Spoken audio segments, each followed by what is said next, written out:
Here. Councilmember Morrell. Councilmember Harris.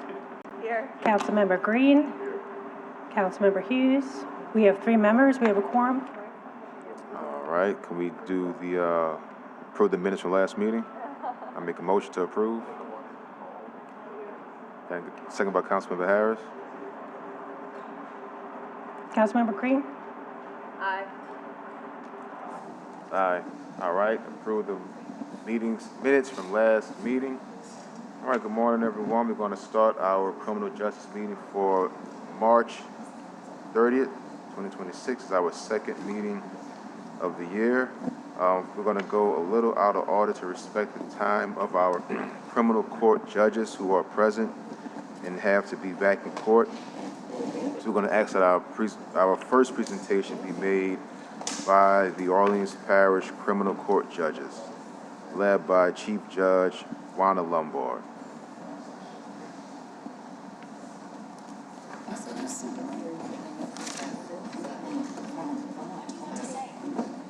Pass me my glasses, please. She got them in my purse. Good morning, council members.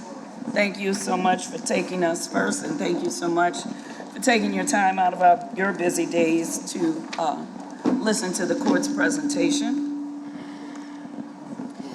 At this time, criminal court has managed to maintain normal operations, as you're well aware. Oh, I'm sorry. Wanda Marine Lombard, Chief Judge and Magistrate Judge for Criminal District Court. I am here with Kimya Holmes, the Deputy Chief of Criminal District Court, Rob Kazik, our Judicial Administrator, and Shannon Sims, our Deputy Judicial Administrator. And again, thank you all for having us here this morning. At this time, through the first quarter, as you're aware, we were cut like many other agencies last year. At this time, the court has managed to maintain normal court operations and to keep all of our services and pretrial programs running, including our specialty courts, our domestic violence program, our mental health court, our drug court, our reentry program, and our Veterans Affairs program, as well as our Rise After Release program. Again, that might be something we come back at later in the year to talk about, but at this time, we have managed to maintain normal court operations on our more limited budget. We have instituted the case management system that we talked about for a long time. It went live in mid-November. We are in the middle of the data conversion still. The Beacon system from the Sheriff's Office has not gone live yet. The 2 systems were designed to talk to each other. So for the past couple months, we have been kind of operating in a bifurcated system where the sheriff is still in AS400 and we are in CMS. It has caused some hiccups that we work through daily. And hopefully when Beacon goes live, we will have more accurate numbers, a more transparent system, and the 2 systems will communicate better, which will reduce the man hours that it is taking right now from the clerk and the sheriff's office. Judge, there's a lot of sound like feedback coming from your mic. Oh. I don't know if we can have somebody from the staff correct that, but am I the only one hearing that? No, maybe if I sit further back. No. I don't know, but maybe if we have somebody from the AV department eventually come and check it out. But go ahead. Maybe I'll turn it and just project. Can y'all hear me if I don't? We can hear you, but to hear this all day long, it may be a bit problemsome. Let me turn mine off while I speak. I don't think it's yours. Okay. So we are still addressing those issues. Last year in New Orleans, in 2024, we did 153 felony jury trials, which represented about 27% of the trials statewide. And this year, 2025, our preliminary numbers are showing 137 criminal jury trials, which represents 24% of the jury trials statewide. We had 26 murder trials last year, which is actually more than some jurisdictions tried. I guess we could say there's about half the jurisdictions in the state did not even have 26 jury trials last year. I will let Mr. Kasich talk about the retrofit project I wanted to just briefly touch on the numbers. At this time, we are operating with two primary law enforcement agencies, which is the NOLA Police Department and Troop NOLA from State Police. We have multi-jurisdictional task force. We also serve the Sheriff's Department, the Department of Public Safety, the Harvey Police, the Levy District Police, and all the university police around the city. So last year, we had approximately 8,400 arrests made in state court arrests, resulting in about 29,000 charges that passed through criminal court last year. Weekly, we have nearly 1,100 defendants coming through through criminal court this year. We do have, lastly, there is a lot of legislation. I give these numbers because there's a lot of legislation pending that will impact our court in various ways. We are paying attention to the legislation. We are providing numbers to the legislators as well as the city council. We are going there when necessary to give information. This is taking a lot of time right now up and away from our court system, but, well, not everybody's, just me and the deputy chief, I guess. But, so we just want you to be aware that we are aware of it. We are trying to make sure everyone has their accurate numbers, and we're trying to stay on top of it. But of course, our primary focus is still our dockets, which is why we thank you for taking us first, because we have trials waiting for us when we get back to court. Any questions? Any questions for the dais? Yes. Councilman Green? Good morning. Good morning. And thank you all for being here. Do you wish to opine on the potential difficulties that might be presented by the reduction in the number of judges and the consolidation of the responsibilities? Because the public is watching, it's an opportunity to do so. And if it's not appropriate, that's fine. So as judges, Okay, that's fine. even though we have our opinions, we can only provide factual information on legislation. We cannot oppose or support.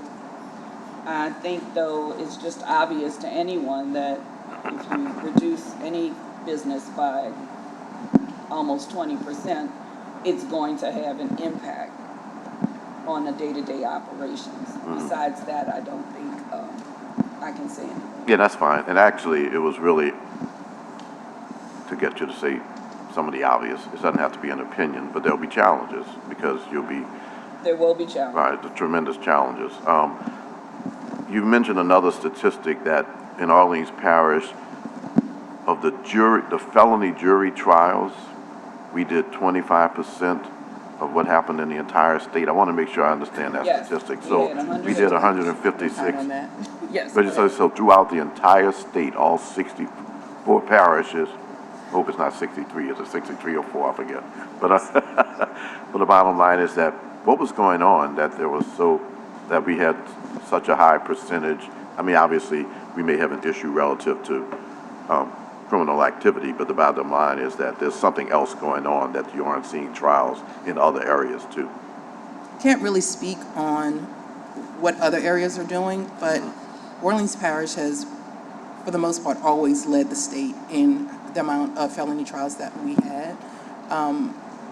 So in 2024, it was 153 jury trials that we had. Statewide, it was 563, so that was the 27% of the trials that we had statewide.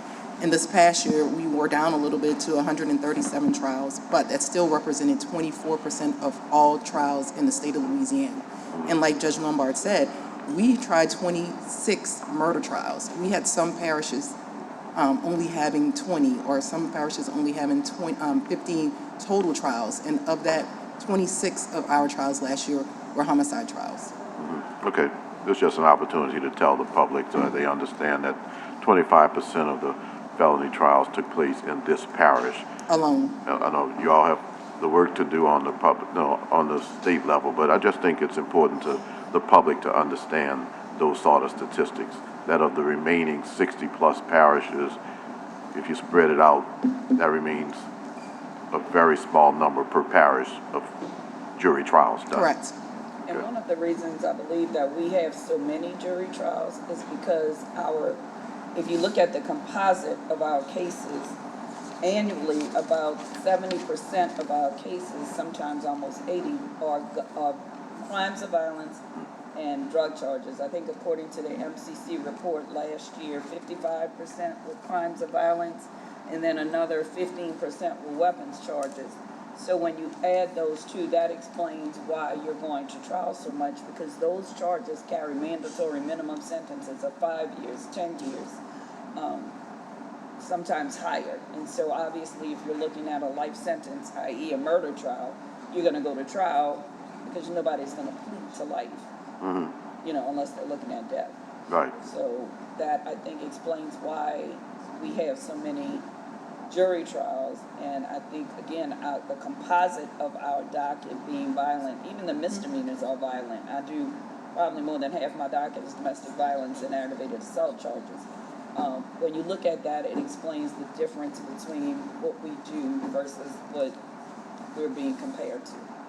Could you talk to potential jurors? Because one thing that I have heard is contrary to what people think, that one of the reasons that you're able to do jury trials is that we have a good number of people who are willing to serve on juries who show up. Is that correct, or is that, and if so, I'd like you to either make an appeal to people to be willing to serve on juries, or to give the applaud where it is due in terms of those people who do show up. We have, so at one point, jurors used to come twice a month. Now it's 4 times a month, so we only keep jurors now for a week at a time, which actually I think is a little more beneficial, because if you're selected for jury duty, you're only going to be in criminal court that week, unless something goes over with a more serious homicide case or a multi-defendant case. We roughly have about 150 to 175 people coming in every Monday. Of course, we would love to have more jurors, because the more jurors that come, the more trials that can go. So if you have 12 judges looking at the pool of 150 to 175 people, undoubtedly somebody will not be able to go to trial if all 12 of us wanted to go on any given Monday or Tuesday. So we are always looking for the public to come. You can even volunteer for jury duty, which a lot of people I don't think understand that. So I would just plead to anyone who receives that summons to please, please, please come. It's a civic duty. It's one of the most important things you can do as a citizen. And literally the wheels of justice would come to a screeching halt if we didn't have people who are willing to come and serve as jurors. And how does one volunteer for jury duty? They can just call the jury commissioner at Criminal District Court.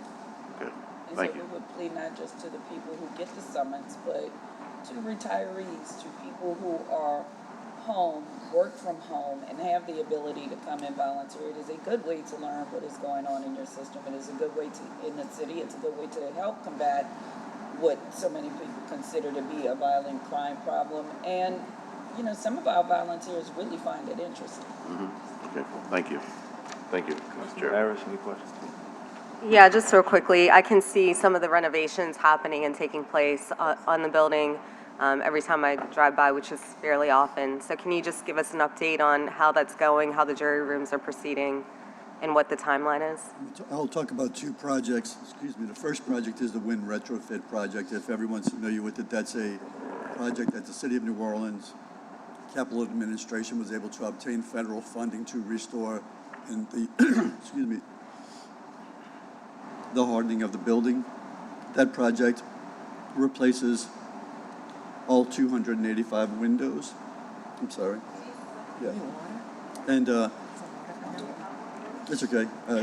All 285 windows. The project's almost complete. There's the project, from what I understand, has to be finished by the end of May. So we're really trying to step it up. We're having some challenges changing the courtroom windows, but most of the exterior windows on the outside have been done. They're working on the larger interior windows now, which is going to be the challenge. Thank you. The water ticking has been done. Some of the roof work has been done. They're working on the back sally port of the building now. We're hoping to have this done. We're doing everything we can to cooperate. The windows were delayed a little bit. The windows are coming from New York, from a historic company that makes historic windows. So that's being addressed right now. But the second question that you had mentioned was about the jury renovations. As you know, unfortunately, the city pulled that bond money, so that project is on hold right now. The design work of the project has been finished. It's on the shelf. So as soon as the city council is able to restore that funding, it'll be ready to be pulled off the shelf and begin package. So there's really no update to give you on that other than the project's been halted at the moment. But we have a design and we're ready to go Yes, once it's funded. Design's ready. It's, everything's been approved. We're just waiting for the funding to do the construction part of that project. Got it. The other slightly strange question is, now that there's more focus on filming, again in Louisiana after Sinners and everything, are you getting any requests to film inside the courtroom? Any request that we get now, we refer to the city film office. It's just a challenge. Obviously, nothing's being done right now. The grand hallway has been boarded up. All the windows have been boarded up, so it's a mess right now. But we hope that it's a functioning mess we're going through right now. The judges have been amazing working with us to facilitate us getting in the courtrooms and getting the work done. The only other issue we have, and I know Judge Holmes can attest to this, is I know everybody's got funding issues, but we're having major issues, and it's not property management's fault. It's just that they don't have any funding. Judge Holmes has been without an elevator in her courtroom for over a year now. That was a Hurricane Helene, I think, project that was on hold. Was that the hurricane? So we're still waiting on funding for that. We have several bathrooms that are out of commission, and property management just says that there's no funding available to assist at this time. I mean, literally, we have like 9 facilities, individual facilities that are out of service right now, which causes delays when you got a jury going to a courtroom and you got 55 jurors that want to use the bathroom before they go in, and you only have one working commode in one of the restrooms. So if there's any assistance you can give us with capital projects, that'd be great. Okay, yeah, we can meet and talk about it. Thank you. All right, any online comments needed? Okay, we do have a comment from Bert Landris. What? Oh, Lodrick. It's Bert Lodrig, sir, Lodrig. Yeah.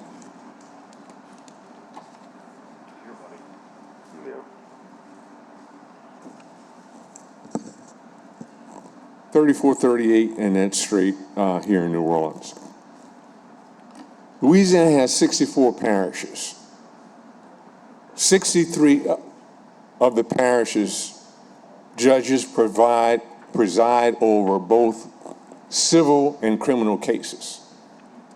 There's only one parish in the state of Louisiana that has separate courts for criminal and civil cases. It's New Orleans.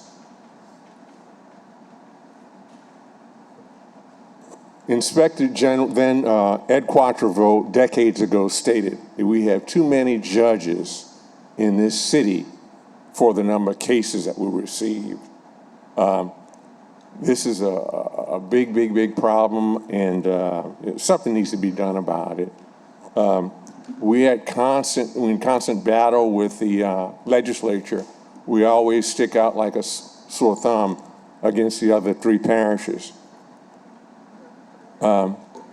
With these situations being recently cited, it's really time for change.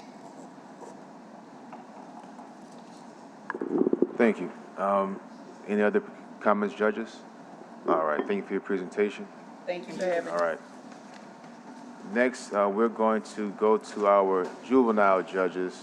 Again, they have a loaded docket. We want to make sure that they get back to court as soon as possible.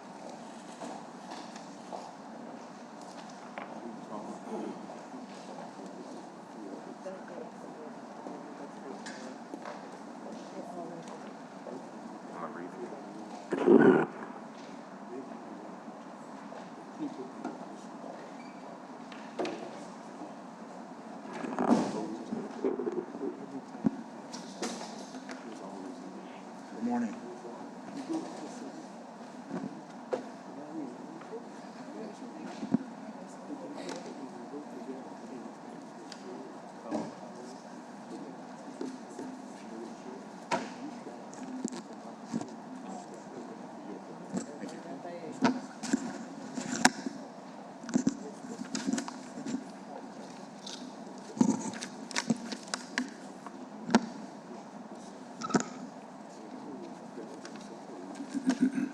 Whenever you're ready, judges, just introduce yourself and start your presentation. Okay, hi, good morning. Good morning. My name is Candace Bates Anderson. I am Chief Judge of Orleans Parish Juvenile Court, and I'm here with my colleague today, Judge Clint Smith, as well as our Judicial Administrator, Ms. Yolanda Johnson. We thank you all for the opportunity to present today before the Criminal Justice Committee. We here at Juvenile Court appreciate the opportunity, but have also been instructed that we should keep our presentation to 10 minutes, so we will do our best. Thank you.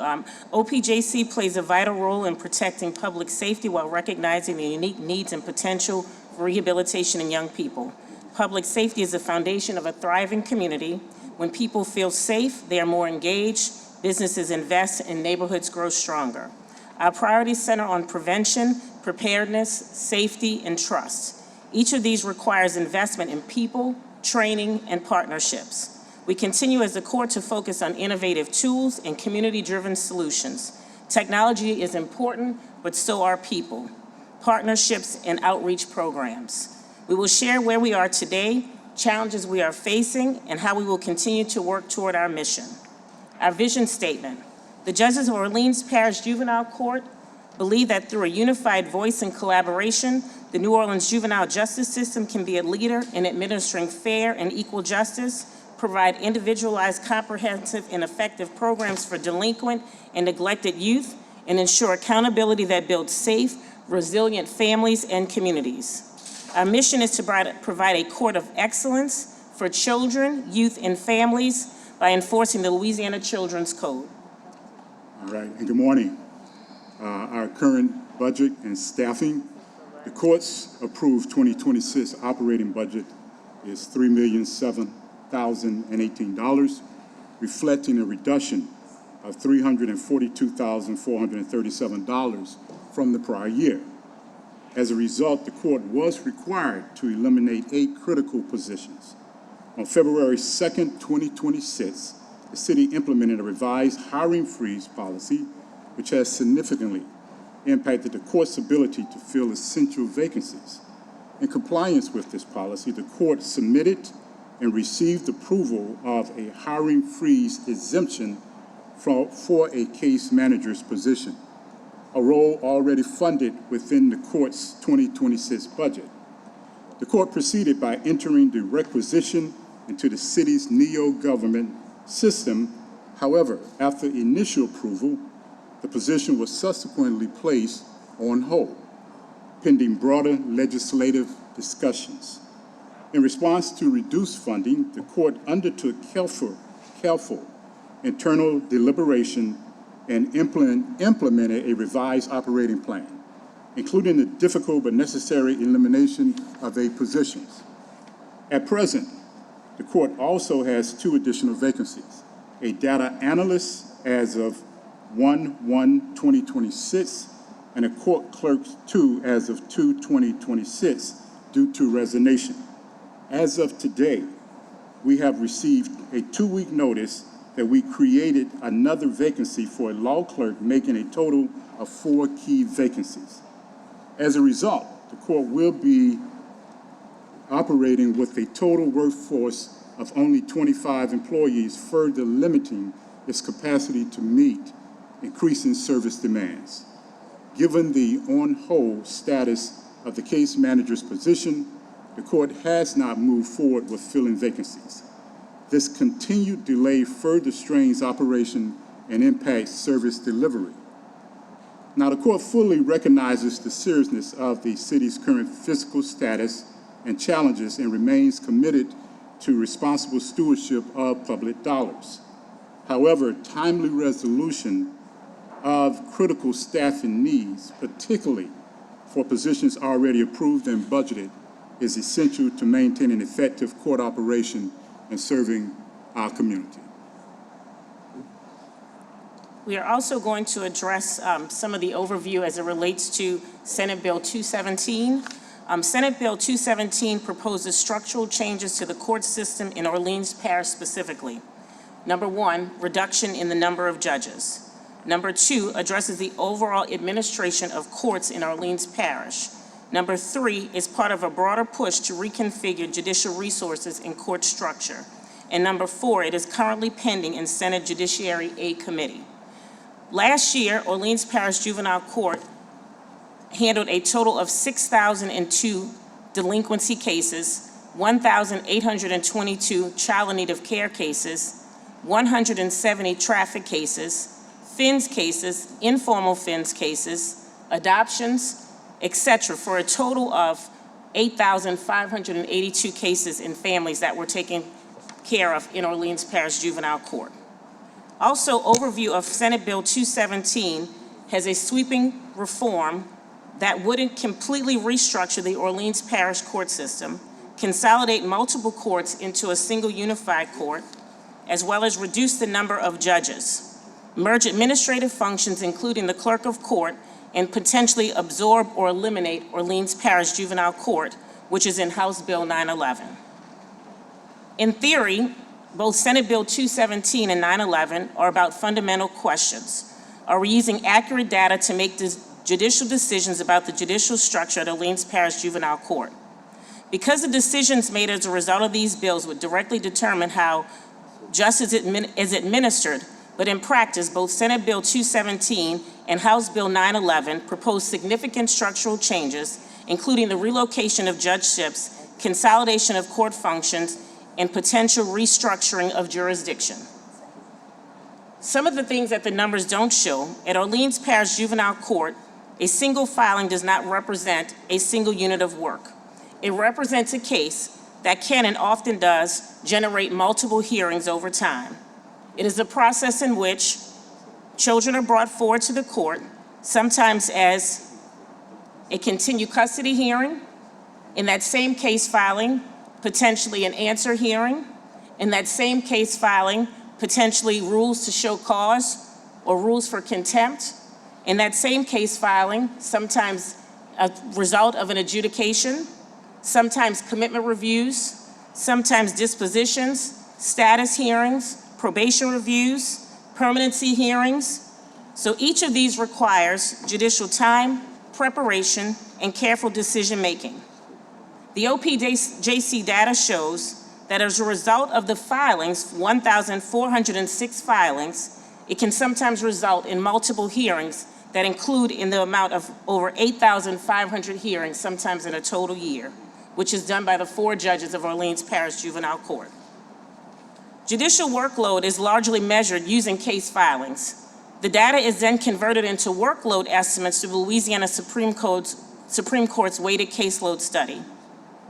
Let's be careful that we have to make sure that accuracy shows the amount of cases and the amount of times that a child might come in front of the judges of Orleans Parish Juvenile Court.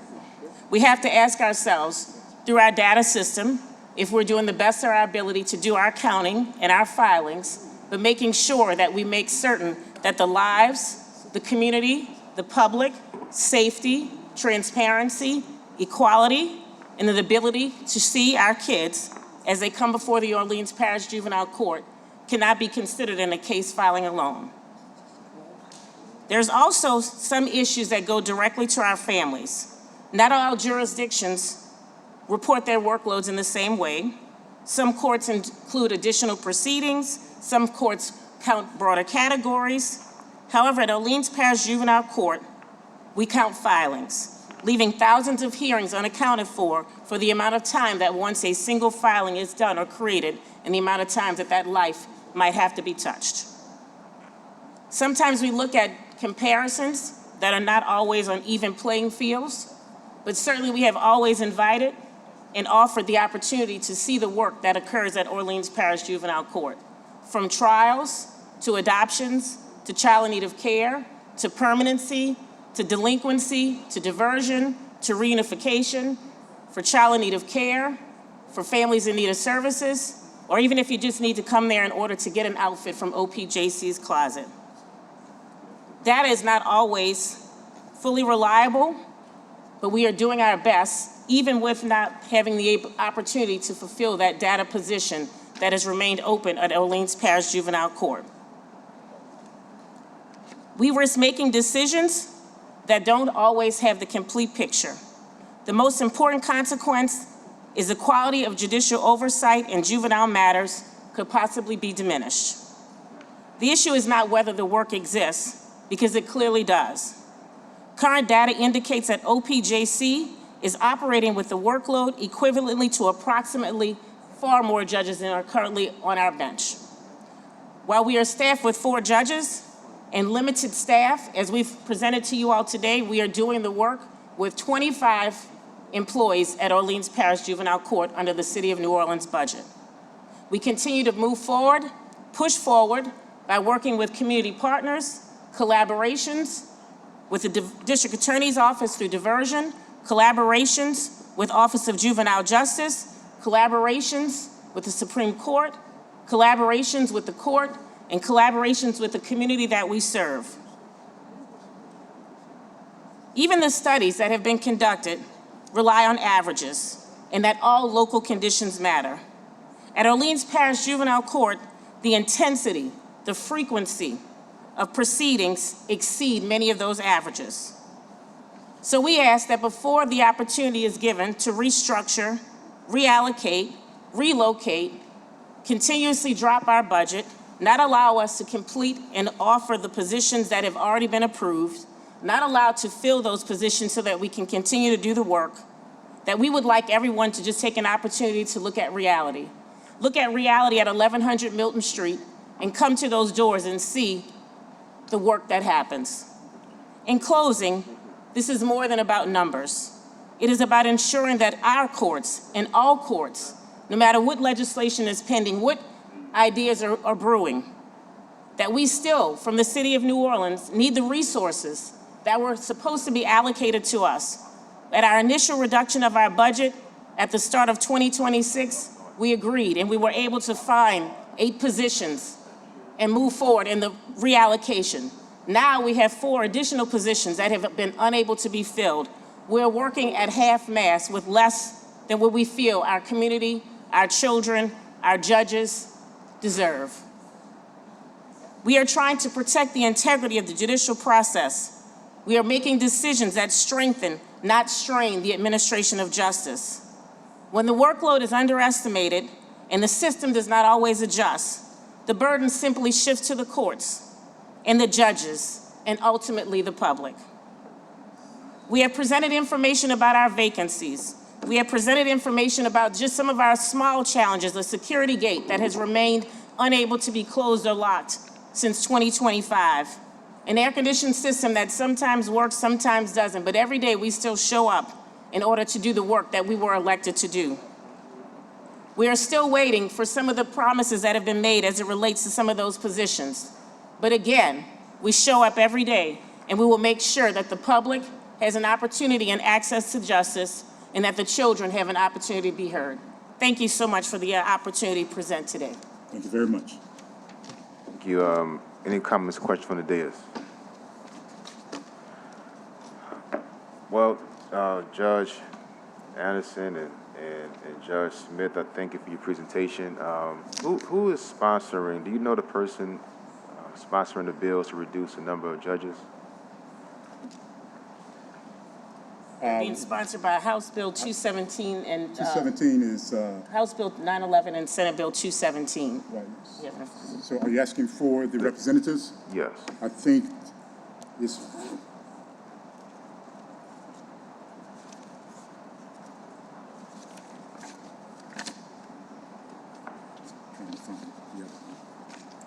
We can provide that to you. We have copies of all the bills Yes. we can provide. I want to know, because I want to go on the record and ask whoever that representative is to come visit juvenile court, to visit criminal court before they sponsor a bill that would hinder the productivity of those courts. so Councilman, the representative that's sponsoring House Bill 911 is Representative Disson Mackin, M-A-K-I-N, out of Baton Rouge. And I think it's Mike McCarran is 911, 217. I do not recall right offhand. Mackin and McCarran? Disson, Mike McCarran.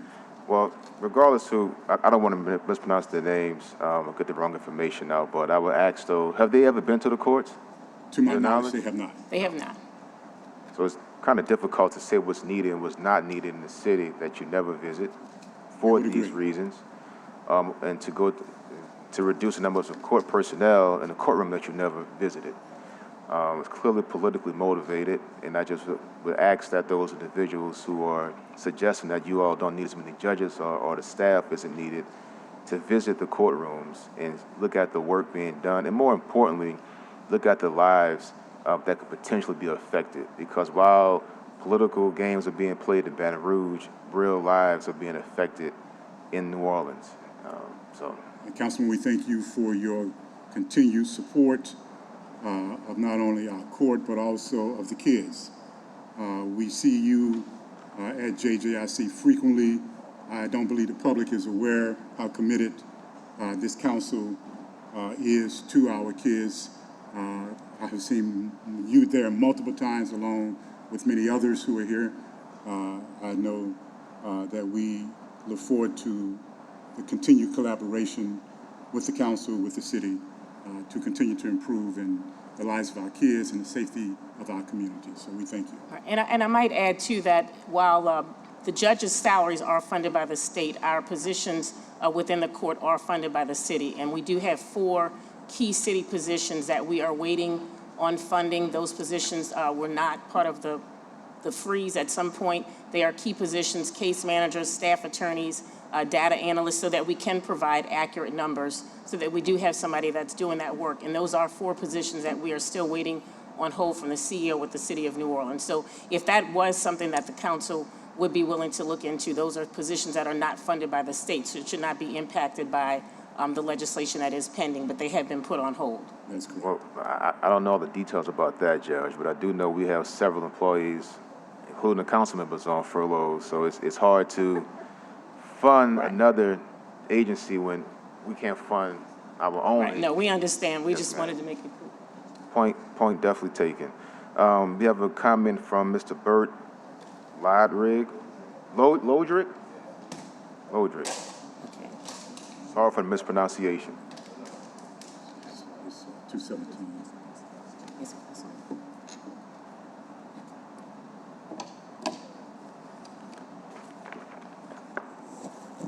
Yes, Bert Lodrick, 3438 Annette Street. I'd just like to make an observation. My grandfather, who was a builder many, many years ago, Louis Charbonnet Jr., mentioned the proper usage of land. That location where the juvenile jail is built, that's prime real estate along Bayou St. John. Along Imperial Drive, that was a problem also before, where low-income housing was built on that area. So really, that's that's really an oversight on the selection of that location. Also, in marketing, it's taught that certain entities are built together. The court systems are built together, stores are built together, so forth and so on. So it really, logically, it would be more efficient if the jail was built near, other civic entities. In addition to that, thirdly, in closing, I just don't understand how the Orleans Parish School Board has decided to replace McDonald 35 in building a school, within steps of a jail. I mean, it's just, again, it's just, absolute failure of the system. Thank you for allowing me to speak. Very welcome. Any closing remarks, judges? None? That's the end of your presentation? Yes, thank you very much for your opportunity to speak today. Thank you. You're very welcome. Mr. Chair, Yes, Councilman. I appreciate your presentation. It is not your present to you, but I just want to make sure, because I get calls about all these things that are said publicly. There is no move on the part of the Orleans Parish Public School System to replace McDonald 35. Just want to make that clear. The Youth Study Center has been at that location for decades. I remember in the 70s, people used to talk about the Youth Study Center being at that location. That campus is created from something that already existed, the Youth Study Center, that's all. But McDonald 35 exists and coexists with the Juvenile Justice Intervention Center and the juvenile courts right next door. There is no move to close a school, that's all. That's a fact. Mr. Lodrick, you said that there was a move to replace 35. That is not correct, and I don't want to get the calls. I don't want to go to the community meetings based on misinformation. That's misinformation. You absolutely said that. You absolutely said that. All right. Okay, well, let me tell you, there's no Thank move you, to judges. replace We're gonna- 35. Thank you, Councilman. There's no move to replace 35. That is soundly in District D. You're right. Round Every Eagle day, Way. including Saturday. That's on Round Eagle Way, that's right. All right, we're going to move to item number 3, and from here we're going to stay with the agenda. We don't have any more judges to present, so we're going to have presenters for presentation. For item number 3 to come forward to the desk, please.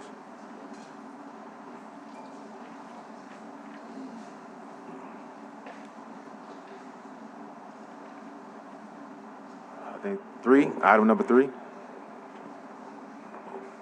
I think that's y'all. I don't think they're here. Cool.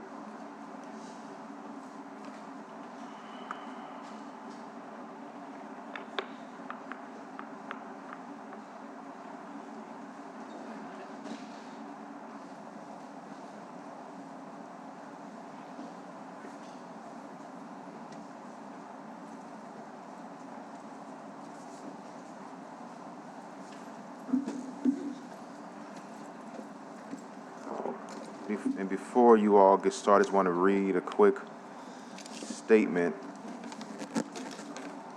So I want to thank our criminal justice partners, our DA, Chief of Police, members of the Judiciary, Sheriff, Police Monitor, and all agency representatives for being here and for your continued service. We value your partnership and look forward to working together towards our shared goal of a safer city. This committee is expanding its focus. We will respond to crime. While responding to crime remains critical, we are also committed to addressing the root causes that lead to crime. We are seeing a clear trend in juvenile crime, much of it nonviolent theft, that tells us we must do more to guide our youth, create meaningful opportunities, and support those most impacted before they enter into deeper trouble. To that end, we will be using the 10 pillars of a thriving community as our framework, examining the social, economic, and environmental conditions that shape public safety. Each meeting, we will focus on one pillar with the goal of raising awareness and advancing policy, legislative, and budget solutions. We're fortunate to have a volunteer working group of dedicated professionals, professors to help guide this effort. Their expertise and more importantly, their willingness to serve is exactly what this work requires. So at this time, we will invite our presenters and have them introduce themselves to discuss the 10 pillars of a thriving community. The floor is yours. Thank you.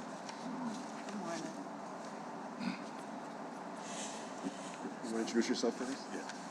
Good morning, Dr. Raymond Delaney, Associate Professor of Criminal Justice, Southern University at New Orleans, and also CEO of Louisiana Council of Resources, a nonprofit.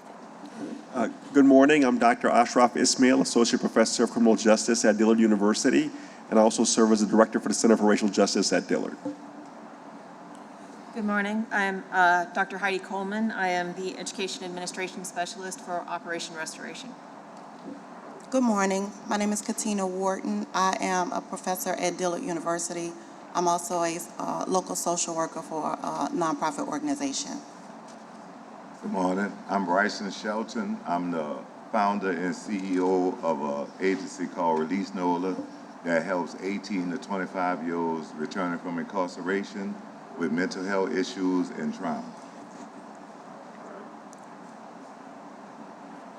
So the floor is yours. You all can present any way you see fit.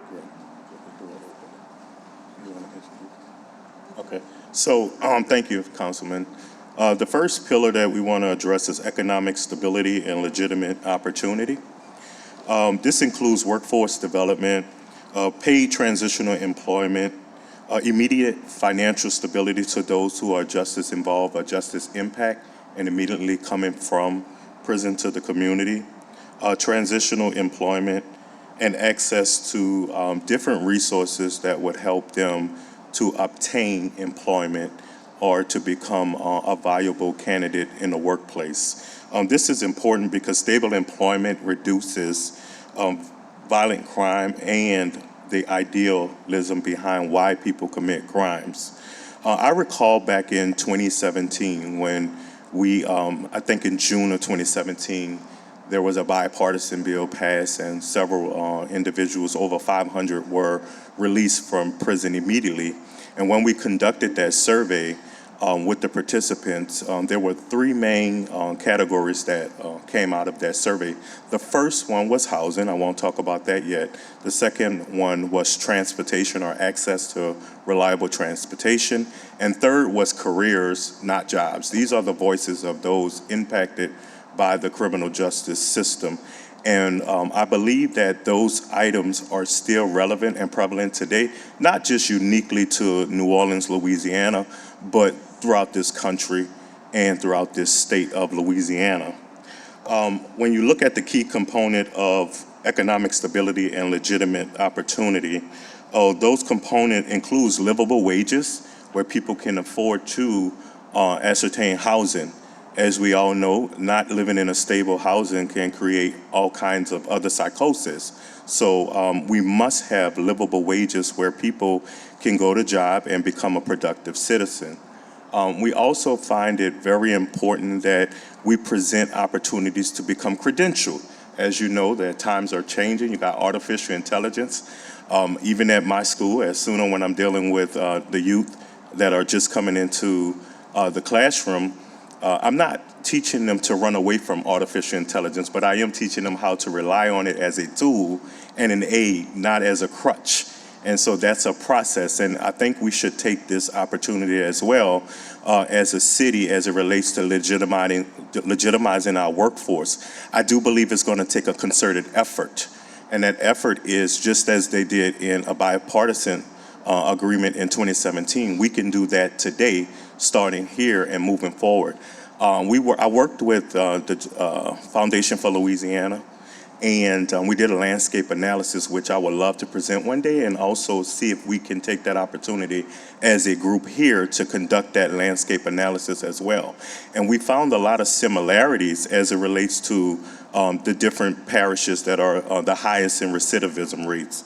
And those things that we found was the gainful employment, looking at fair chance employers, education and job skills so that people can be productive and change their life and the way that they think.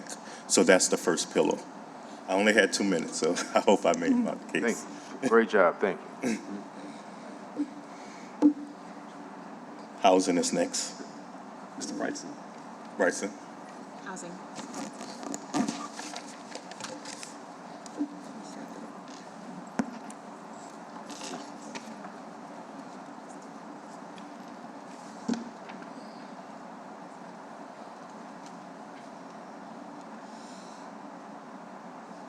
Right, here in New Orleans, stable housing has been a challenge for a couple of decades now. We know that due to the wage gap and the wage deficiency and relying upon the hospitality industry, most residents in the New Orleans area are on a poverty level or beneath the poverty level.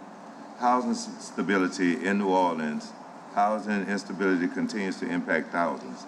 United States Department of Housing and Urban Development, 580,000 people are homeless nationwide. So formerly incarcerated individuals are 10 times more likely to experience homelessness. Local housing crisis, over 50% of renters are cost burdens in New Orleans. Several struggle with affordable housing units. Average housing units for a one-bedroom is $1,000. I work in housing. My main job is in housing, and what I find in the housing field is the insurance rates and things of that nature has caused landlords to go up in the amount of rent, right? So with the landlords going up in the amount of rent, that means the housing programs that we have to house the unhoused drive the price up, and it makes the people that can afford housing, it makes it even difficult for the regular citizen, right? So barriers to access, criminal background restrictions, no rental history or poor credit, limited or unstable income, right? We know here in New Orleans, we are motivated and moved by our systems of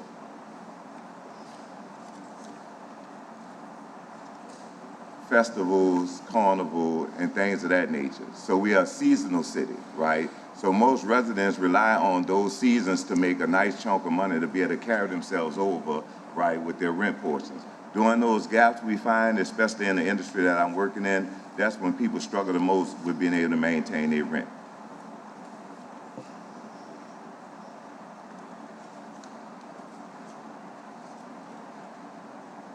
Recidivism and public safety is also a part of the housing crisis. Lack of housing, increased risk of reoffending, unemployment, mental health crisis. Just speaking on that for a second, most individuals coming home from incarceration do not have anywhere to stay. Even if they wind up staying with a family member, there's still pressure from that family member to get right back to being able to help pay with the bills and stuff like that. In most cases, that leads these individuals to struggling with mental health, anxiety, depression, all those things that cause recidivism down the line. One of the issues, trauma-informed housing, many individuals face incarceration, community violence, and chronic instability. Most times violence is born from desperation, right, and survival. We look at violence and crime as a thing like people just wake up and do it, but in most cases, it's because of desperation or just trying to simply survive. We all know this already. It's shown in stats all over the place. Excuse me. Affordable equals stability. HUD standard housing should cost 30% of income. Individuals start with low wage income. Problem. People get housed but can't maintain it, right? So based under the current system, the average rent, if it's not HUD related in the city of New Orleans for a 1, 2, or 3 bedroom, averaging around $1,500. If you want a 1 bedroom in a nice neighborhood, that's about $1,500. I'm a social worker and I bring home right now roughly about $1,700 every 2 weeks. So I even fall in the demographic of those individuals that can't really afford housing in the city of New Orleans doing the work that I do. In closing, in New Orleans, the challenge isn't just getting people housed, it's keeping them housed. Real solutions require more than a roof. They require access, support, and stability. When we focus on stable, affordable, and secure housing, we don't just change individual lives, we strengthen the entire community. Thank you all. Council, Thank you. Yes. just want to add to that. If we want a safer community, we must expand access to affordable housing, protect residents from displacement, and ensure our policies do not criminalize poverty. I think there is some opportunity here for us to look at modalities that will create pathways and trajectories for ownership, home ownership. I think that there are transitional housing and residential housing that have modalities that are working, but if we fund them properly and address those things that are critical to each individual, because it's a unique individual, especially when you come to women. Women are displaced at a higher rate as well. Those opportunities can be created for home ownership, which would also increase the value of our communities. So thank you again for us to address the first 2 pillars, and I'll turn it over. Our colleagues are not here for pillar number 3, strong social cohesion and formal social control. fairness, legitimacy, and institutional trust. We will cover that the next time we meet. And we're going to move on to pillar number 4, youth development and educational pathways. Thank you, council members. The Youth Development and Education pillar focuses on ensuring that young people have clear and supported pathways from childhood and into adulthood. That includes strong schools, but also includes mentorship, after-school programs, workforce exposure, and real opportunities to see a future for themselves in their communities. When those pathways are strong, young people stay engaged in school, build skills, and connect to careers. When those pathways are fragmented, they can fall through the cracks. Research shows that youth violence peaks during the after-school hours between 3 and 6 p.m., highlighting how important structured after-school programs and youth employment opportunities are for prevention. Research also shows that relatively small investments can make a measurable difference. For example, summer youth employment programs have been shown to reduce violent crime arrests among participants by approximately 40%. That tells us something important. Investments in youth pathways are not only sound education policy, but they're also some of the most effective prevention strategies we have for strengthening community safety. In New Orleans, we're proud to say that we are performing better. We are performing better academically, but yet 1 in 7 young people between the ages of 16 and 24 are considered opportunity youth, meaning they're not currently in school and not working. And it's my understanding we're the highest in the country, the state of Louisiana. They are disconnected from both education and employment pathways. What that tells us is that young people lack potential, rather that too many young people lack clear and accessible pathways to opportunity. When young people have mentorship, structure, and meaningful work, they are far more likely to stay engaged and connected to their communities. When we look across high needs areas in New Orleans, we see communities with strong cultural foundations and families deeply invested in their young people. What we also see are opportunities to strengthen the system to support youth success. And in New Orleans East, particularly around the Willows, geographic distance can make it difficult for youth to access programs around the city. Strengthening school-centered youth hubs and transportation access can help ensure that after-school programs, mentorship, summer employment applications or opportunities are truly accessible. Across all 3 neighborhoods, this lesson is clear. Young people succeed when they can see a pathway forward. When we invest in clear pathways for young people through education, through mentorship, and meaningful work, we are investing in long-term strength, stability, and the future of New Orleans. Thank you. We're going to shift to pillar 5, Mr. Bryson, health, mental health, and trauma services. I'm gonna do the mental health. You're going to do it? Go ahead. Mental health, mental health, trauma, and crime. In underprivileged communities, the issue is not simply crime. It is the result of untreated trauma, limited health care access, and systematic gaps in support. From a professional standpoint, it is critical that we understand that individuals are often navigating environments where trauma is going to be constant, services are inconsistent and unavailable. There is also a misdiagnosis among African Americans. Black Psychiatrists of America just held a conference here in New Orleans, and what they said was, we have an issue of misdiagnosing of bipolar, psychotic disorders, particularly among Black patients, due to lack of cultural responsiveness.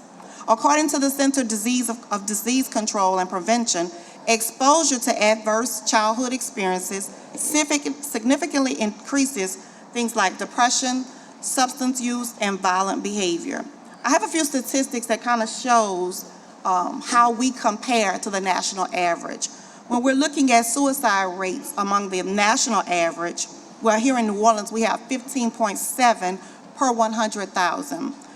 Among the national average, we have 14.1 per 100,000. Mental health shortages, we have 93% of the population, and we have a national average of 38% of the population. Depression diagnosis, we have 26.6% here in Louisiana. The national average focuses on about 18 to 21%. Here in Louisiana, in particular New Orleans, the ratio of residents to psychiatrists can exceed 20,000 to 1. We can also tie mental health to incarcerated individuals. Approximately 64% of incarcerated individuals have a diagnosed mental health condition. Suicide as our leading cause. Suicide is the third leading cause of death for Louisiana residents ages 10 to 24 years old.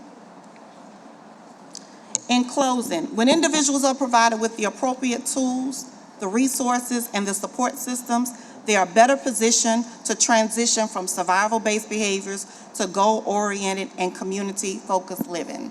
Thank you.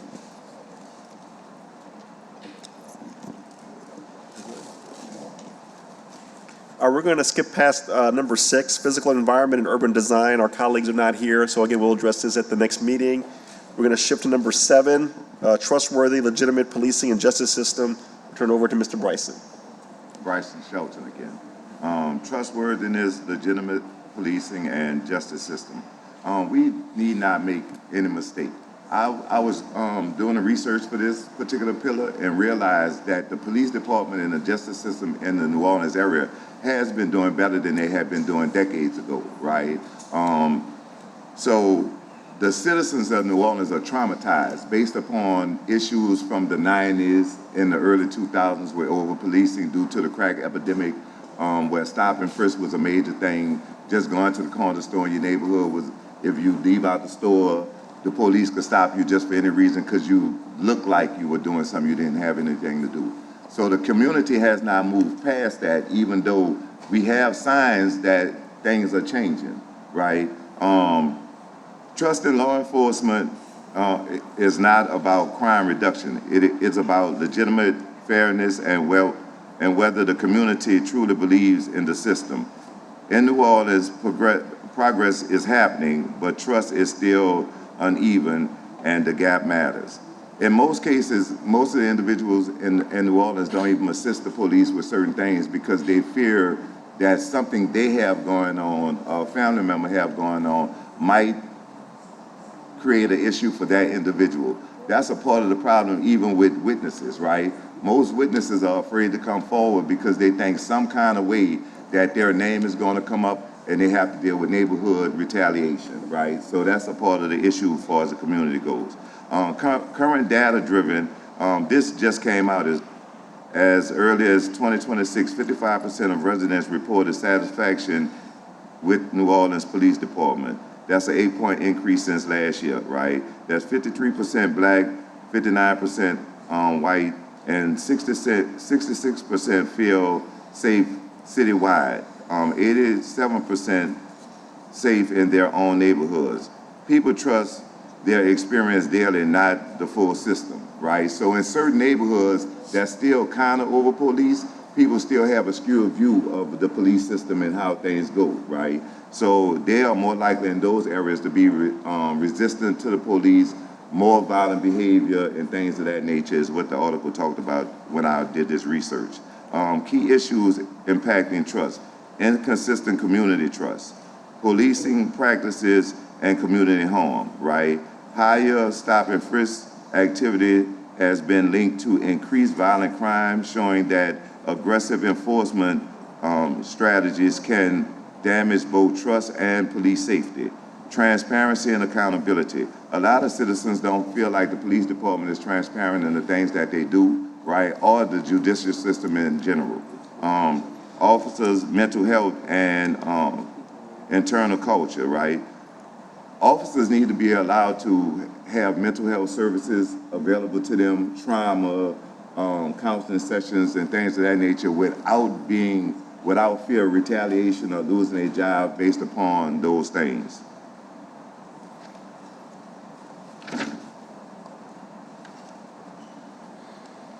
Building a better system. Community-based policing.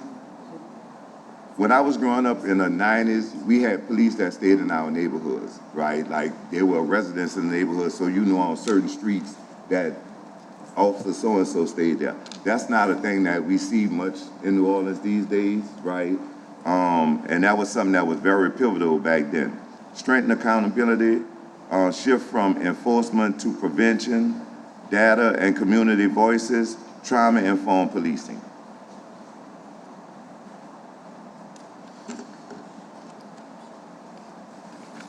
This is the role that the community should play. Active engagement, accountability on all sides. One of the things we're big with at Release NOLA is teaching families to hold their family members accountable, right? Most times people don't hold their family members accountable, especially when it comes to crime, because they feel like they'll be overcharged or something like that. So you might have a cousin that you know is wanted for a particular charge, but you won't turn them in because you're afraid that the charges will increase. But if people knew that the judicial system was going to be fair to their loved ones and the people in their community, then it will be more apt in order to, assist the police with certain issues. Coordinate with purpose. So that means the community and the police department and the justice system all need to coordinate. Support returning citizens. That is a big thing here in the city of New Orleans, people coming home from incarceration, right? We just spoke on that. Housing, jobs, employment, and mental health services. A lot of times with people returning home from incarceration, we focus on the get a job, get a house, but we need the mental health aspects of it to the wayside. Most of these individuals have been in situations where before incarceration, they were dealing with stress and trauma due to the neighborhood they were growing up in. Then when they got to being incarcerated, they had to deal with learning the rules of being incarcerated and how that society works. So we all know that when you switching environments for long periods of time, it does something to your psyche. So then you come home to an environment that has changed for many years since you've been gone, and you're being asked to just catch up and get a job and get somewhere to stay. But the mind needs to be retrained to understand that the things that went on while incarcerated don't apply to out here, and people need to have compassion along the way. So those are the things in which we feel that would help with trustworthy, legitimate policing and justice system. Thank you. Our next pillar is access to services and daily necessities. This pillar focuses on something that is really practical. Whether residents can reliably access everyday resources that support stability. That includes food, healthcare, childcare, transportation, social services. Access is not simply about whether they exist somewhere in the city. It's about whether people can realistically reach and use those services in their communities. When we look across high-need areas in New Orleans, we consistently see a few common patterns. First, many residents are navigating multiple systems at once. They're trying to access healthcare, employment, childcare, social services, and those are often located across different areas of the city. Second, services are frequently geographically fragmented. That requires long travel times, multiple appointments, and complex coordination. Third, even when these services exist, they're often difficult to navigate, especially for residents who are balancing work and family responsibilities or reentry after incarceration. At the same time, these communities also have strong assets. They include deep social networks, trusted community organizations, and residents who are deeply committed to their neighborhood and family. There's a policy opportunity here, and that's to better align services with the daily realities of these residents. This could include co-locating services so residents can access multiple supports in one place, strengthening transportation connection to jobs, healthcare, and childcare, and investing in community-based organizations that help residents navigate these systems and access these services more effectively. When these essential services are accessible, coordinated, and located where people live, families are better able to stabilize their lives. As this work continues, we also look forward to developing ways to measure how these pillars show up across these neighborhoods and where these gaps remain. When we reduce the barriers to meeting daily needs, we make it easier for the residents to succeed, and that is one of the most direct ways that we can strengthen communities across this city. Thank you. We're going to shift for pillar 9. I think for the last two, actually, our colleagues are, you got a number? Okay, sorry. Number 9 would be cultural identity and pride. The reality in the city of New Orleans, culture is everything, but the very communities that created that culture are being pushed out. Rising housing costs, displacement, incarceration have disconnected people from their roots, families, and neighborhoods. When people lose connection to their identity, they lose sense of belonging, self-worth, and accountability. One of the things I've been working on with the coalition is trying to get the Mardi Gras Indians and social aid and pleasure clubs to work together in order to do things within the community. They are truly not just our culture bearers at this point, but they are those people in each community that the community deals with in respect. One of the things that I've been getting from them over and over again is a lack of trust, right? Like, we spend our money to do this thing for the city to hold the culture, but they sometimes feel like the city is not showing them the love back in return, right? So that's one of the big things, feeling disconnected from the community.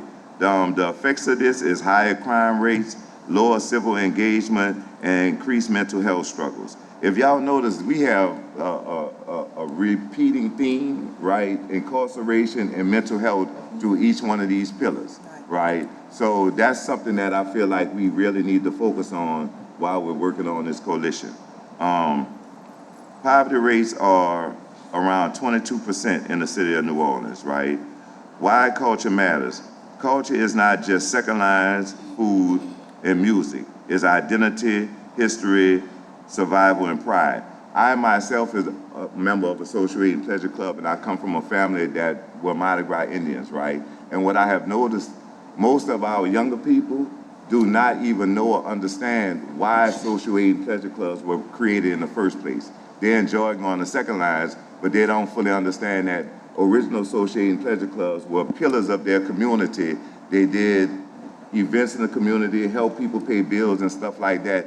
And the actual second line was a culmination of that at the end of the season, right? So a lot of younger people, they don't even notice about the history of second line and or the social aid and pleasure club culture because it's just viewed as partying at this point, right? That's one of the things that's lost, even down to the historical Tremé area, right? A lot of our young people don't know that throughout history, that area has maintained and stayed basically a culturally black neighborhood throughout decades in New Orleans, but they don't know that. So those things are why we need to stay connected to our culture in the city of New Orleans and push our culture to the younger generation. Without our culture, there is no pride, and without no pride, there is no New Orleans. Thank y'all. Well, at this time, that concludes our introduction of our 10 pillars. These are pillars that we've been working over the last 2 months, kind of highlighting the areas that we want to work on under your leadership and the Criminal Justice Coalition. Moving forward, we want to really kind of break these pillars down. There's a lot of areas in work, and hopefully with the resources of the council, we can move forward to make proper adjustments moving forward. Thank you, Doctor. We're definitely going to break down each pillar at future criminal justice meetings, but we want to just give everyone an introduction as to what we're going to be discussing moving forward. So any comments from the dais? Councilman Green, Councilman Harris, none? No, I just want to thank you all for your work and for introducing to the public the 10 pillars, and just to let you know that we all know that whereas things are moving in the right direction relative to crime reduction, there's still so much more that can be done, that we don't have to be a city of any crime whatsoever. I guess I do want to say that I want to ask you all to be deliberate about letting especially young people know that public services are there to assist them, that there's no need to be antagonistic relative to, law enforcement, even fire department, even EMS. Sometimes I see that. There's a general, not a general at all. Some folks have a distrust of government that unfortunately means that government can't deliver to them the services that they need. Just yesterday I was on Claiborne Avenue for an aftermath of the downtown Super Sunday. and I saw an accident where a motorcycle crashed into a truck, and the guy was flipped over a couple of times, and he fell onto the cement. But immediately, citizens reacted, and then the first people to show up were the fire department and the police department afterwards. And I saw the interaction amongst the citizens who were concerned about the injured individual and those members of the law enforcement community who showed up. That just reminds me that there are so many benefits to be gained when there's a feeling of trust and people work together. So I just want to encourage you to, and I'll assist in whatever way it is that I can, to encourage young people, especially since you brought that up, to recognize that government assistance in terms of law enforcement and public safety can work with them, and that there's no need to immediately be antagonistic. Yesterday was a good example of how citizens and law enforcement and public safety came together to save or to help an individual. And I just want to see that going more throughout the city. And the citizens who were there first, who responded, were pleased when they saw the police show up and EMS show up and remained on the scene in case they could help that young person who was injured. So that's all. It's just a generalization that I want to work with you, and you all continue to work. Let's let people know, especially young people know, that there are resources that can assist them on the public safety level that they should take advantage of and work with them. Yeah, Councilman, thank you for that. I always say we are a nation in crisis plagued by trauma. So a lot of things that we're facing today is systemic and it goes way back. But what I like about today's meeting and the meetings we've been having for the last 2 months is that we're all intentional. And it's accountability is paramount for all of us. And so we would do just that to ensure that our youth are educated, that awareness is taking place. Because even as a criminologist, I often wonder, are we, facing apathy or antagonism? I'm sorry, I got tongue twisted. And, but I think today and moving forward, we can change that trajectory because we are doing the work at hand. So thank you for this opportunity, and we appreciate y'all. Thank you. All right, we're going to have some public comments. First from Ms. Scott.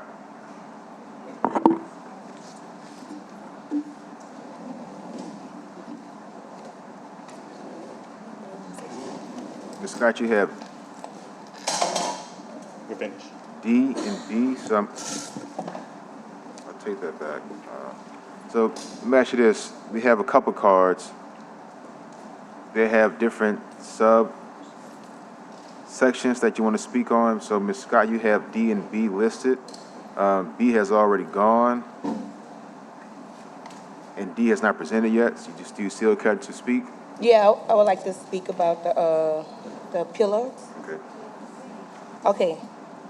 Good morning, members of the Criminal Justice Committee. My name is Shantae Scott. I am the mother of Jace Lee Scott.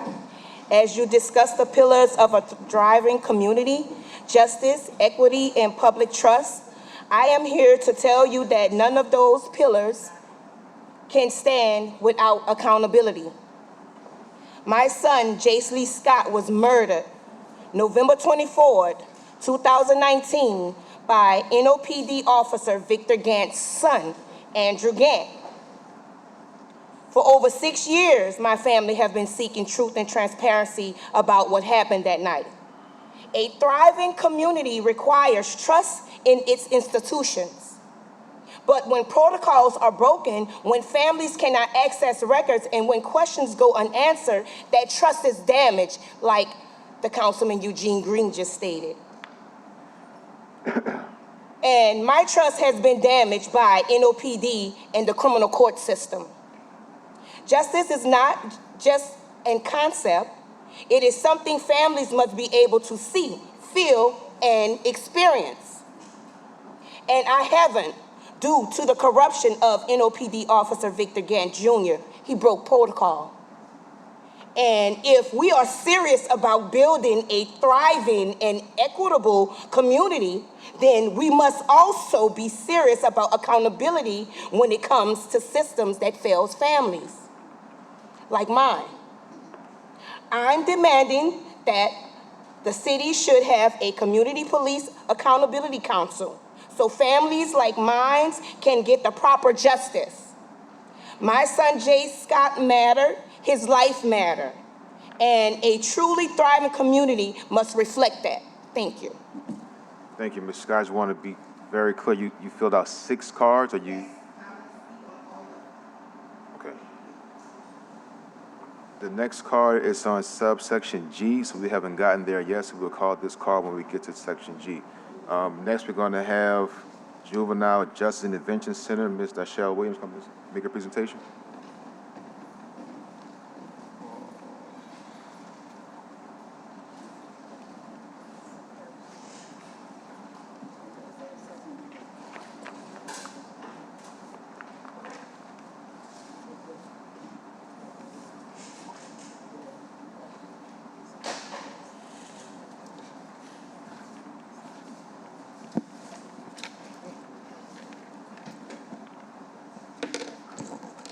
Ms. Williams, just introduce yourself, and you can begin your presentation. All right, I'm Dashelle Williams. I'm the Executive Director of the Juvenile Justice Intervention Center.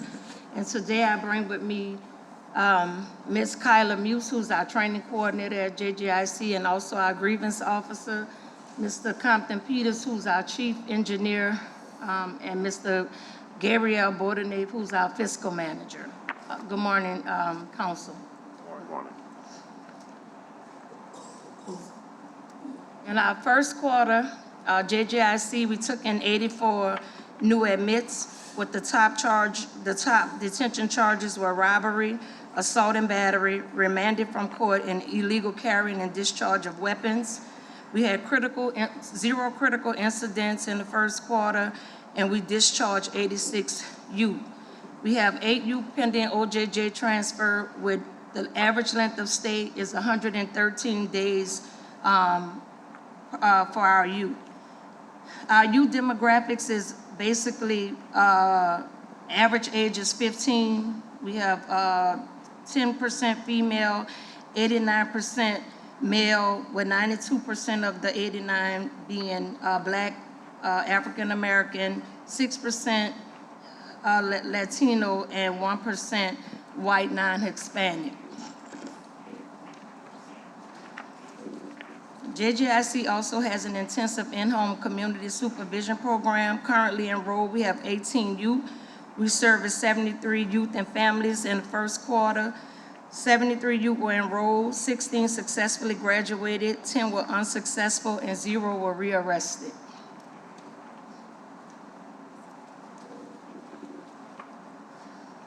Through our medical and behavioral health services, with our contract with children, with Managed Family Children's, we service 67 youth a day, according to our average daily census, 190 mental health visits, 153 medical visits, 66 social work visits, 139 sick calls, and 21 outside off-campus appointments were completed. Children's Hospital also hired a new clinical manager, Ms. Catherine Stomer. 1 full-time nurse is pending. An additional full-time social worker is pending after a retirement of one of the last social workers. And transition is in progress from paper charts to Epic charts. Travis Hill NOLA, which provides education inside of JGIC. We had 2 graduation ceremonies this quarter. We had 5 graduates. 65% of the students passed the fall leave test. 60% of the students are with us for 90-plus days, that were with us for 90-plus days, grew 2 grades level in reading. 40% of the students that was with us for 90-plus days grew 2 grades level in math. And we have an upcoming graduation, I want to say for the latter part of June of this year. As far as summer enrichment, students will have the opportunity to recover credits, earn new credits, and participate in enrichment activities. And for the middle of the school year, we're preparing for the spring ACT test. Testing complete with 100% participation. Restorative practices continue with students and staff participating in circles, with some led by students, and 100% of released students are re-enrolled in community schools. All right, this is the highlight. Our JJIC in a partnership for structured rehabilitative programming with Umbutu Village. So this has been a long time coming. I've said before the council many times talking about bringing back structured programming to enhance the quality of life for the youth at JJIC. Programming began in March. It takes place 7 days a week. It's a busy, busy schedule inside the agency. 30-plus hours of programming per week. To date, 66 youth have participated in programming with the topics including painting, tutoring, basketball, gaming, social emotional learning, yoga, mindfulness, art therapy, music and video production, podcasting, grief therapy, sexual health, wellness and awareness, anger management, conflict resolution, and dance therapy. All right. Now this is the not so cute part.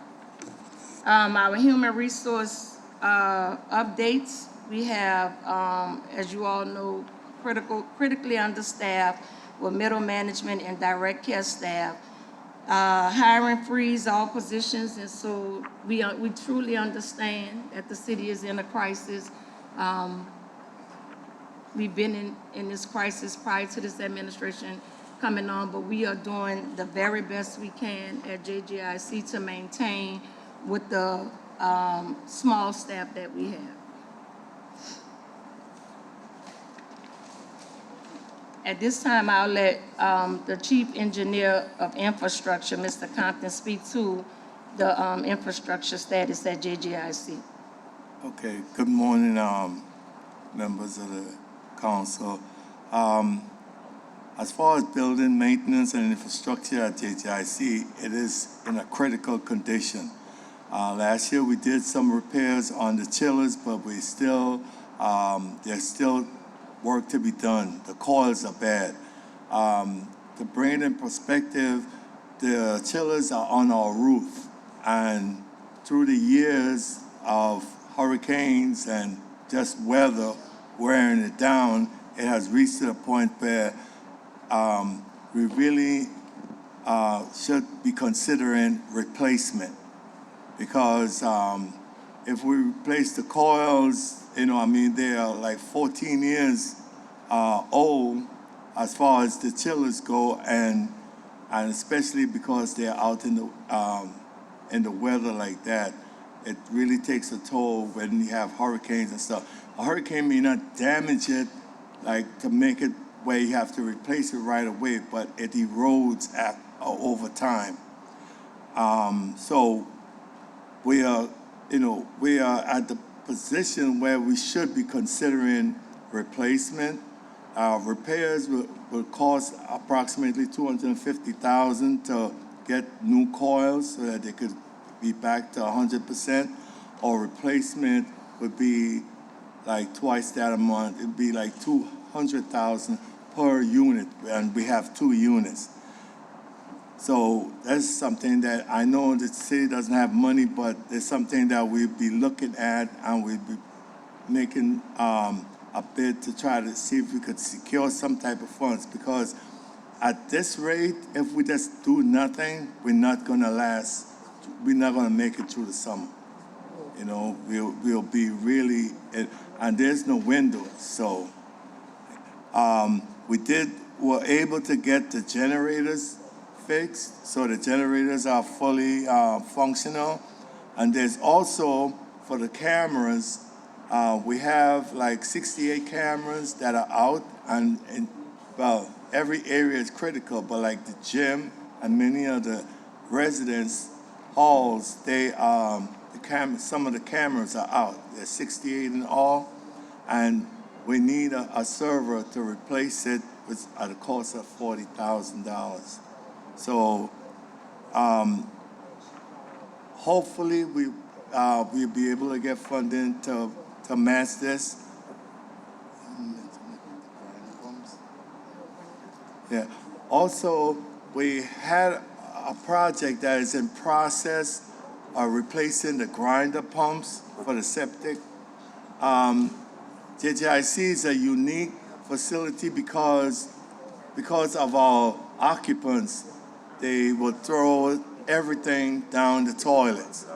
And it was causing problems for Sewage and Water Board, always having to come and unclog our drains, our sewer lines. So back in 2019, grinder pumps were installed on the lines, but they were not adequate. They're not adequate. So there's a project in hand that is supposed to replace those grinder pumps so it could be more effective, because right now we're always having to call the plumbers to unclog lines. So, but I think because of the funding, that has stalled also. So that's another project that that is critical to JGIC that we hoping that it would look better for funding. That's all. We have a question. Thank you for that and the update on your facilities. Is there any way that you can send all of the council members a breakdown of the costs for each repair that you need? Yes. And did you approach the state at all for any capital outlay money? No. That might be something that you want to do, is reach out to your representative and senator to see if there's any money available from capital outlay from the state. I will follow up. Councilman Green? Well, bringing up the state, as Councilmember Harris did, puts me in my position to say one of the reasons that we have such a tremendous deficit problem in our city is that we have a hybrid of organizations that, for example, just the juvenile courts that were here recently, the state pays the salaries of the judges, but the city pays the salaries of all of the other employees. And they are all there on state charges. The state determines the age, for example, if they're going to be tried as adults and the like. I could go on for a while, and you all know kind of what I'm going to say. We have all got to ask the state for more. I don't care if it's an organized fashion in which we come together as a council with organizations that have financial needs, but we're going to hear from other offices where the city of New Orleans assumes the charges or the payment of bills for entities that work with individuals, all of whose charges are state charges. It's not municipal court, it's state charges. And now during this budgetary crisis that we're having, which is real, we're beginning to see a little bit more about how this city, which has a less than $1 billion budget, provides funding for and support for state responsibilities for a state that has a $53 billion budget, 51 to 53, whatever it is. We have all got to get together and ask the state for more, and the state has got to be willing to help. I know that in the past it was easy for the city to assume all of the responsibilities relative to state operations that we assume, whether we be like yesterday on the city responding with 4 different agencies to something that happened on a state thoroughfare, whether it be the city of New Orleans decommissioning and working with encampments that are on state property. The state owns the Superdome, the Convention Center, the arena, everything along the navigable waterways, brings in billions of dollars based on city activities and support, and yet we provide so much in support of the state operations. So my conclusion is that I want to work with you, and we should all work together, and we should ask the state for more assistance, whatever we have to do. And that's capital outlay, and it's also direct appropriations, because the state has the money. They choose to do with it what they want.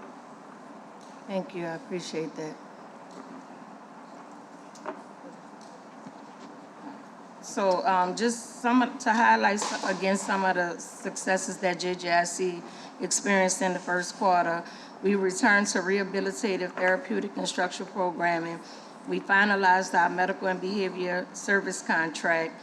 We successfully implemented our new jail management software, e-supervision through Tyler Technology, and JGIC has aggressively reduced and successfully maintained within approved budget limits our overtime. So again, we are doing all that we can to show the city of New Orleans that we understand, we know we are in a crisis and we are not just going rogue with the revenue that we do have. Well, thank you, Ms. Williams. Any online comments? We do have a comment from Tony Jones. We ask that you give your name and your address, please. Thank you. Thank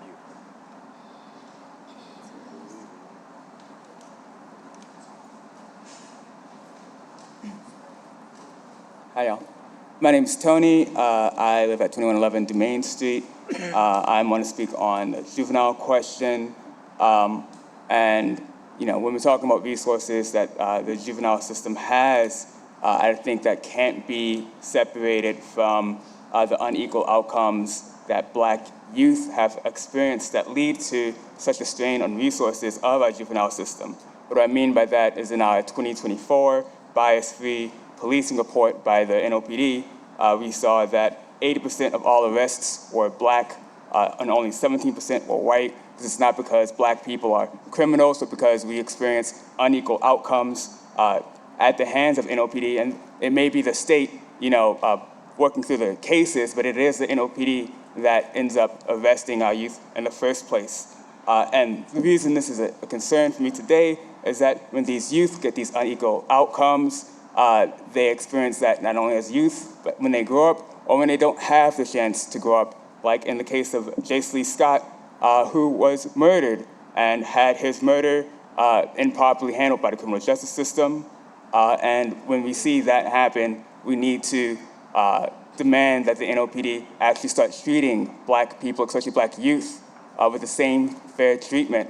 And I think if this council wants to work towards equal outcomes for our youth, they need to start with accountability in cases like Jace's. And I would ask the council to tirelessly investigate Victor Gant in order to get him properly fired. I would like the council to be our friend in this and not our opposition, and we'll have more to say to that later. All right. We have a late comment card from Sean Coleman. Sean Coleman.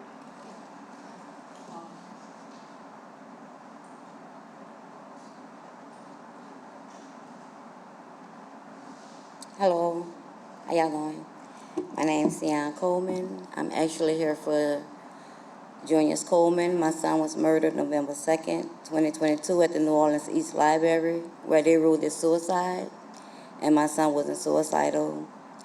I seen my son the morning and the night of his death, and he had no suicide tendency. He was lured to the library under a pretense from his baby mom.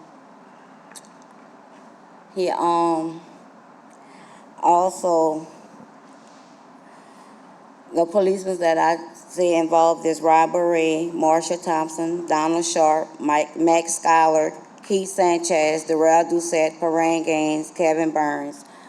I talked to all these, and all they wanted to be was suicide, and my son wasn't suicidal.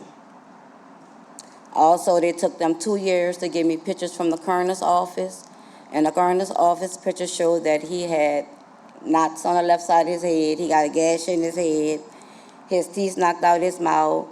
He also, someone called me from his phone at 1:45 p.m., and how could he call me from his phone if he did? How could he beat himself up? How could he knock his teeth out? You know, a lot of my son's crime scene was staged. And that's all I'm here for, and justice for Junius Coleman. Thank y'all. Thank you very much. Thank you. Next, we're going to have the Sheriff's Office come up and make a presentation.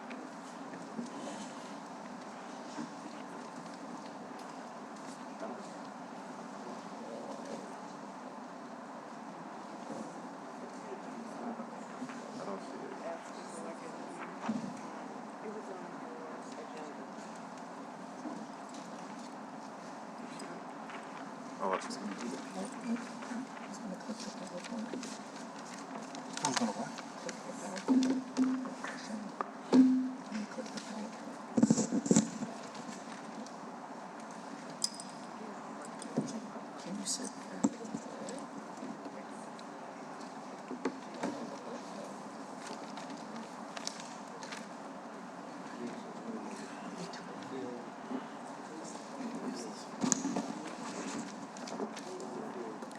good morning. Good morning. Good morning. And thank you for the opportunity to provide an update on the work of the Orleans Parish Sheriff's Office. We always appreciate the chance to return to this body and share the progress that we've made. Congratulations to the new City Council. I look forward to working with you for the remainder of my term. Today's update is going to focus on measurable progress on public safety, facility security, and community engagement. We're going to talk about our continued commitment to safe and constitutional operations and the work we are doing to prepare OPSO for the future. Today, I have here with me Chief Jaworski Mallett, Chief of Corrections, CAO, Chief Administrative Officer Troy Glover, and Senior Executive Assistant Kashana Jones-Lee. And to start off, I'm going to turn it over to Chief Mallett for an update on our facility. Good morning, members of the council. I am Jay Mallett, Chief of Corrections. Today, March 30th, 2026, the jail population is 1,276. Of that 1,276, 1,126 are pretrial detainees. 150 are Department of Corrections inmates.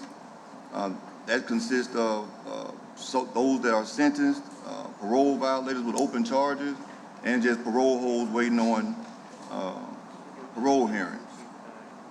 A custody breakdown, today we have 409 high security inmates, 476 medium custody, and 381 low security. Orleans Parish Sheriff's Office has earned national accreditation from the American Correctional Association, which is the governing body for jails and prisons in the country. It was a very rigorous audit. You have to have 100% on mandatory standards. That's dealing with safety, emergency preparedness, staffing, and healthcare. Orleans Parish received 100% compliance on those mandatory standards. You have to receive 90% on non-mandatory standards, and the agency received 100% on those as well.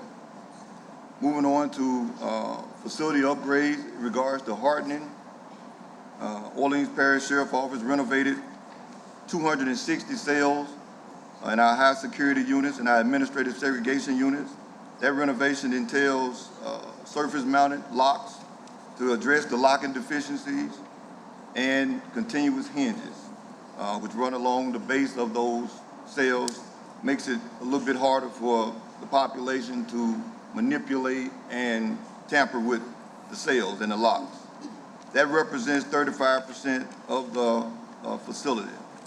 We also increased hardening of the facility by installing additional razor wire and perimeter fencing, and this was done as a containment measure to limit and eliminate further breaches of security. Turn it over now to Chief Glover. Thank you, Chief Mallett. So I want to first say a little bit about our jail management system that'll be coming into play over the next few months. This is a huge success for the administration and for the criminal justice system at large. It'll help to alleviate some of the kind of barriers that we have in place with communication between some of the agencies. Next, I want to talk about some of the departmental wins. This is, I know, one of your favorite things that we do. Councilmember Green, we've been continuing with our victim support meetings, ensuring that we're supporting victims of crime. We're proud to say that we have Dr. Ryan Bailey, who's the academic psychiatric medical director for our facility, who was elected president-elect of the American Psychiatric Association. Dr. Bailey is not only the first African-American president-elected, but also the first psychiatric medical director in a correctional setting elected as well. That's amazing news. I think that sets the standard for how we're trying to do psychiatric care for residents in custody. A few marks about partnerships that we've been working on with the Orleans Parish Sheriff's Office. We welcome in Representative Eamon Freeman to our Day Reporting Center. We actually secured a $125,000 allocation from the state to support our domestic violence issues.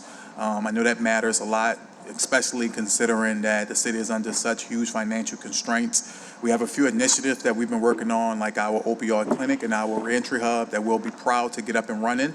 And last but not least, we have the Travis Hill School, which is the school in OJC, one that serves young people in custody. Had 49 young people earn their diplomas over the past year. That's a huge testament to the staff of Travis Hill, Byron, their CEO, and the rest of the administrators and teachers and leadership in the jail. We're proud to continue to support the Travis Hill School and ensure that they have everything that they need, even while being severely understaffed, to continue to serve our young people in custody. We haven't heard about Mardi Gras. I just want to shout out all the agencies who stepped in and played a part to keep the city safe and ensure that we had a successful Mardi Gras. We partnered with 27 agencies statewide and had over 175 personnel over 10 days. We had our booking bucks in the French Quarter to provide additional support, and we had folks all across OPSO came in and step out for Mardi Gras. Lastly, I want to talk about the transition. As you know, this administration will come to an end on May 4th. We've been working with Sheriff-elect Michelle Woodford and her transition team. We are hosting weekly meetings to ensure that they have everything that they need. We've done comprehensive facility tours of civil and criminal court, the training division, the day reporting center, our fleet kitchen warehouse, and any other department that they've requested. We'll continue to meet with them over the next few weeks until the transition happens to ensure that they have everything that they need, and working to ensure a streamless process as the new administration takes hold. With that, I'll turn it back over to Sheriff Hudson to close us out. And I just want to mention real quickly, as it's been in the news as well, that we are closely monitoring the the chief medical officer situation at the jail.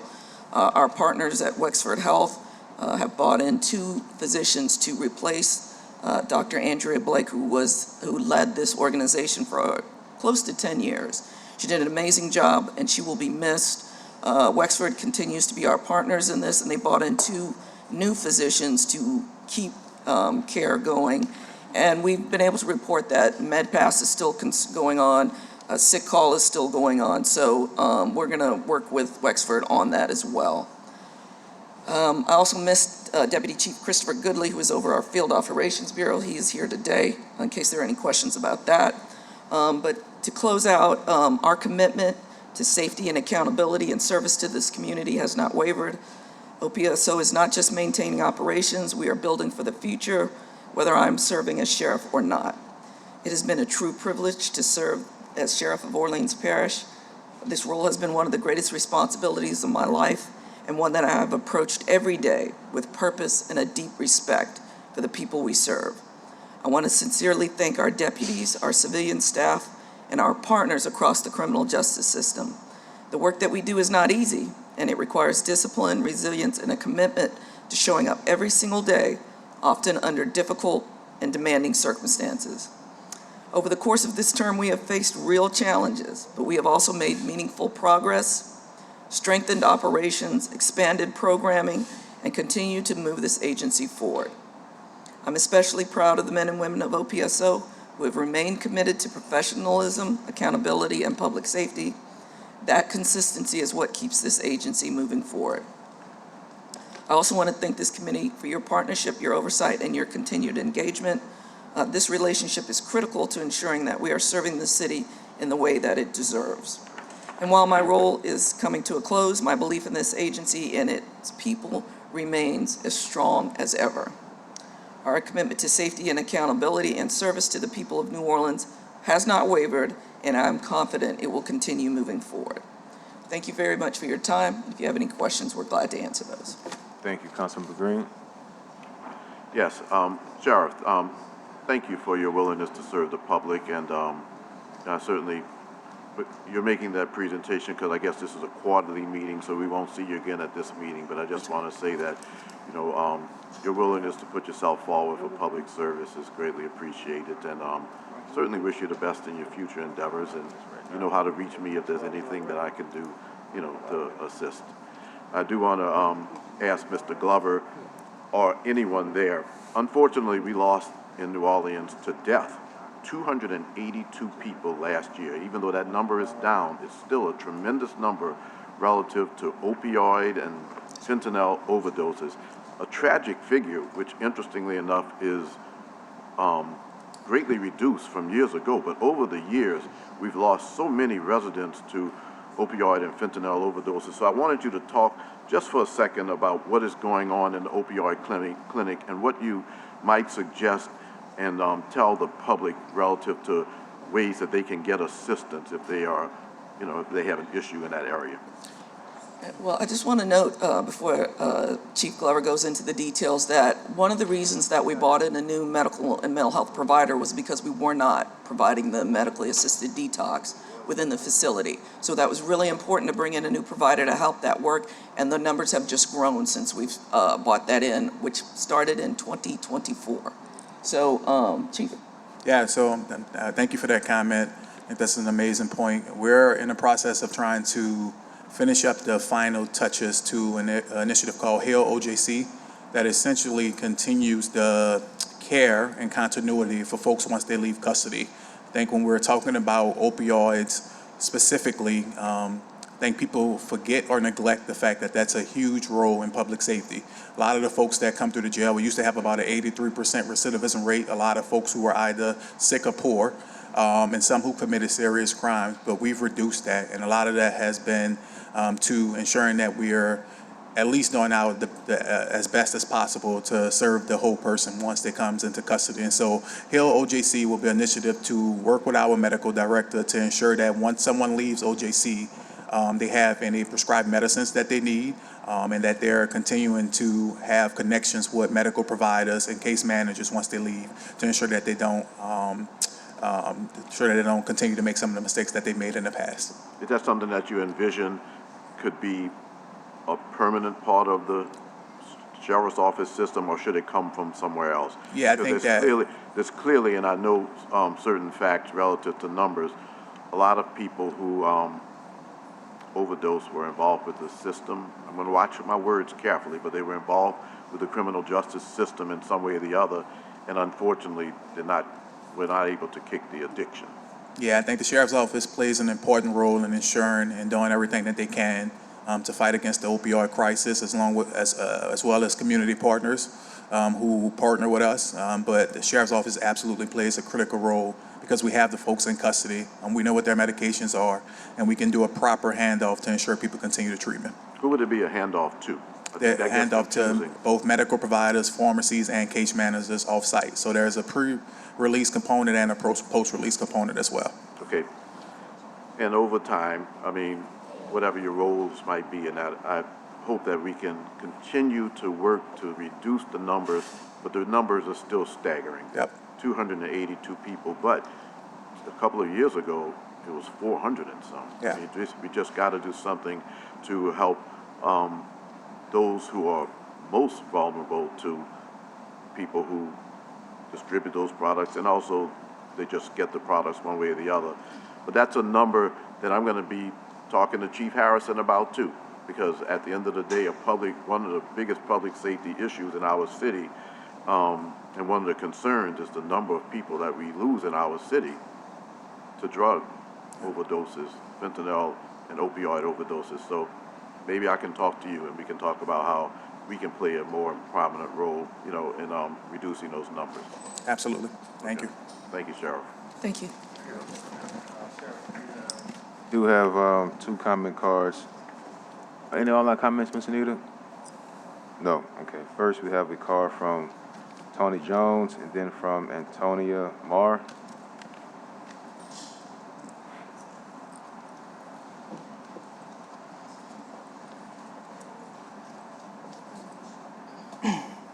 Good morning, Tony, 2111 Domain Street. When talking about the jail, I think first we have to speak to Hudson's record. And, you know, when I first got started in this work, it's because of Susan Hudson in a large part, because Hudson is not innocent. We remember how in 2022 there was a jail uprising, and instead of coming to a feasible negotiation, myself, Tony, Felix, we were out there and we heard the corrections officers beat and use munitions against those incarcerated. And I don't think I could speak without breaking that up, but rest assured we will be also holding Woodfork accountable, but she's no friend to public oversight. And I bring up the uprising because those issues have not been resolved still. People wait months or longer in pretrial just to get to court to even be proven whether or not they're guilty or innocent. Yet those who have connections with the NOPD often don't spend any time detained despite multiple investigations. Victor Gant didn't have to spend any time detained despite the fact that he killed Gerald Arthur. That's not an accusation. There was an autopsy. He killed this man, and then this officer is not doing detention time. I see that the chair of this committee is looking on his phone. I'm acknowledging that others aren't even here, as if the quarterly reports is something that committee members don't have to pay attention to. But it's not just Victor Gant who avoids the horrible conditions in the jail. It's also his son, a killer. And that's not an accusation, convicted in court. Andrew Gant is a killer. Didn't have to dwell in those conditions. Why? Because his father got him out on a low bail, despite the fact that he killed Jace Lee Scott. He killed Jace, and that was found in court. And we're gonna keep on speaking about this until we actually get y'all to acknowledge the need for an investigation to. Thank you. Next up, Ms. Marr, please.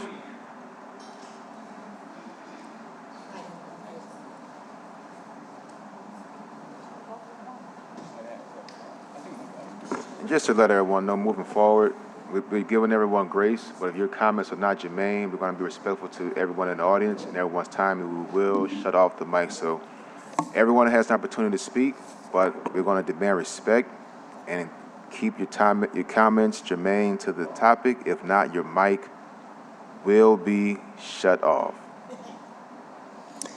Hello, my name is Antonia Marr. I'm at 2522 La Harpe Street in the 7th Ward.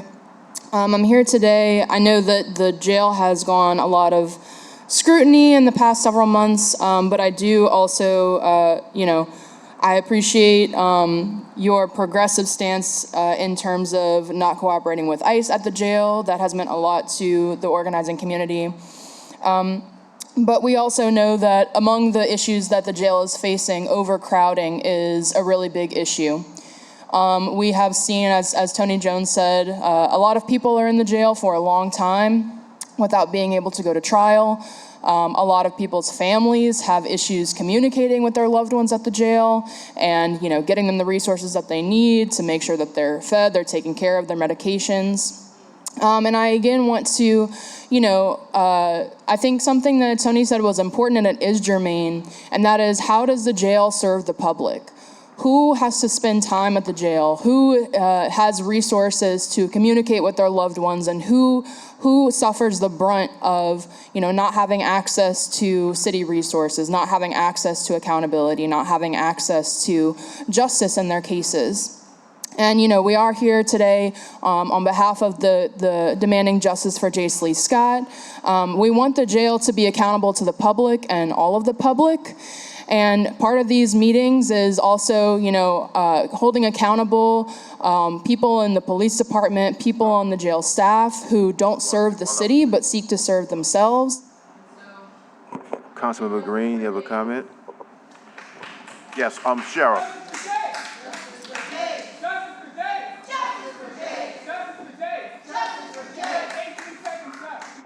Councilmember Green? Sheriff, before you leave, and because the issue of overcrowding was brought up, and I was going to ask you separate, but I ask this question from time to time about the state's responsibility relative to those who are incarcerated in terms of transferring them out of your facility to the state facility, which certainly would have an impact on overcrowding. How many of those persons who are incarcerated at the local level should be under the jurisdiction of the Department of Corrections and transferred? Chief, about 100. 150. Of that 150 is a combination of parole violators some with open charges, some just being held waiting on a revocation hearing. And the remainder of that is sentence. So I can get you a breakdown if you need that. But it's 150. Yes, approximately. We assume that the average cost for incarceration of a person in the OJC is thousands of dollars a month, right? Because it's about $50,000 a year, so $4,000 a month.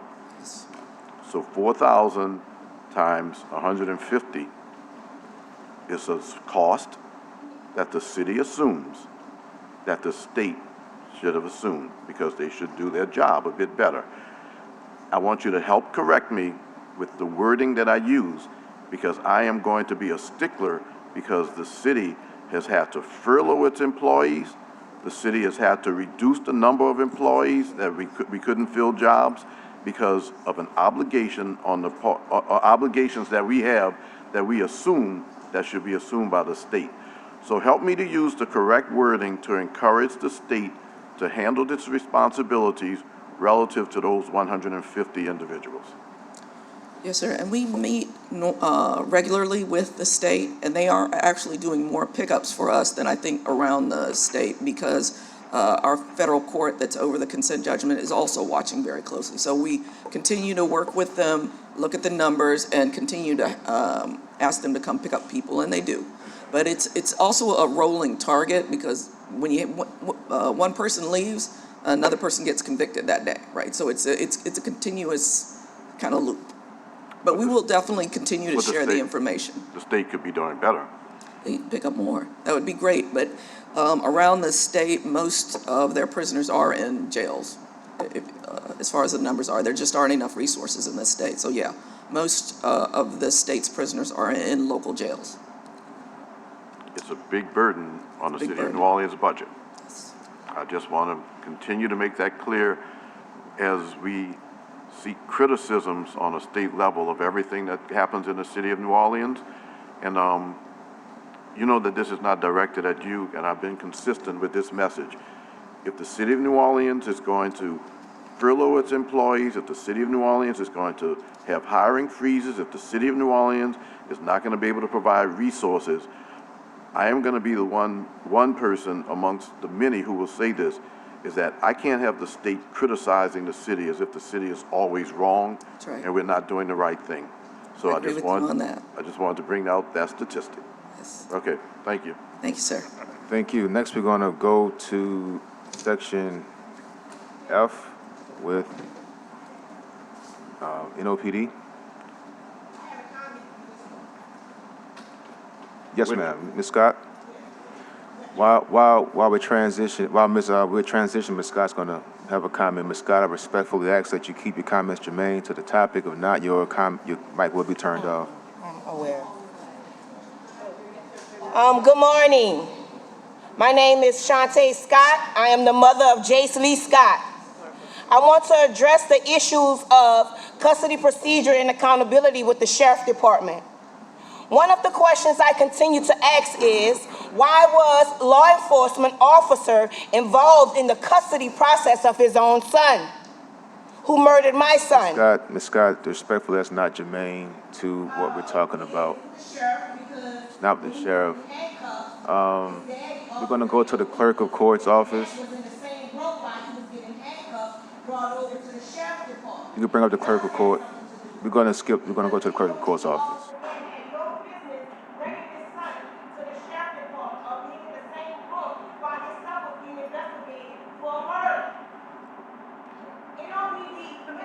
The clerk, the criminal clerk.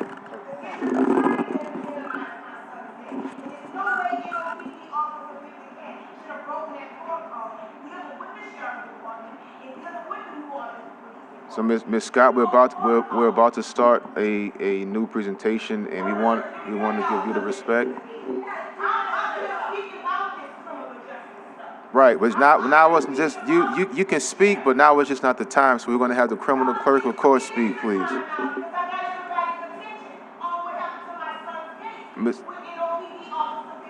So NOPD hasn't spoken yet, and Ms. Scott, I truly sympathize.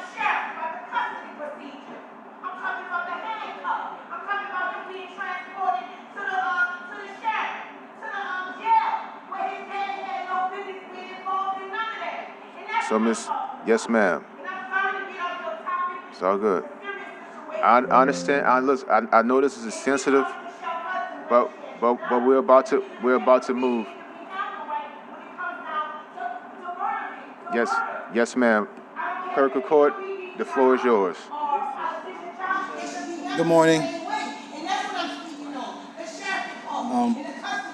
Unfortunately, the clerk, Darren Lombard, couldn't make it here this morning. He had an obligation in Baton Rouge. He just wanted me to come before you to kind of address a couple of issues that we're dealing with over at the clerk's office.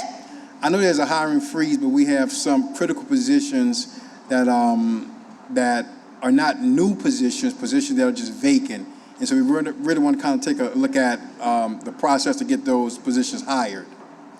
The other big thing that we're dealing with is, as you recall last year, there was an issue whereby a lot of our files were, under the last administration, taken to a landfill. Well, the clerk's office staff, they went and gathered those documents, but we need some funding for remediation.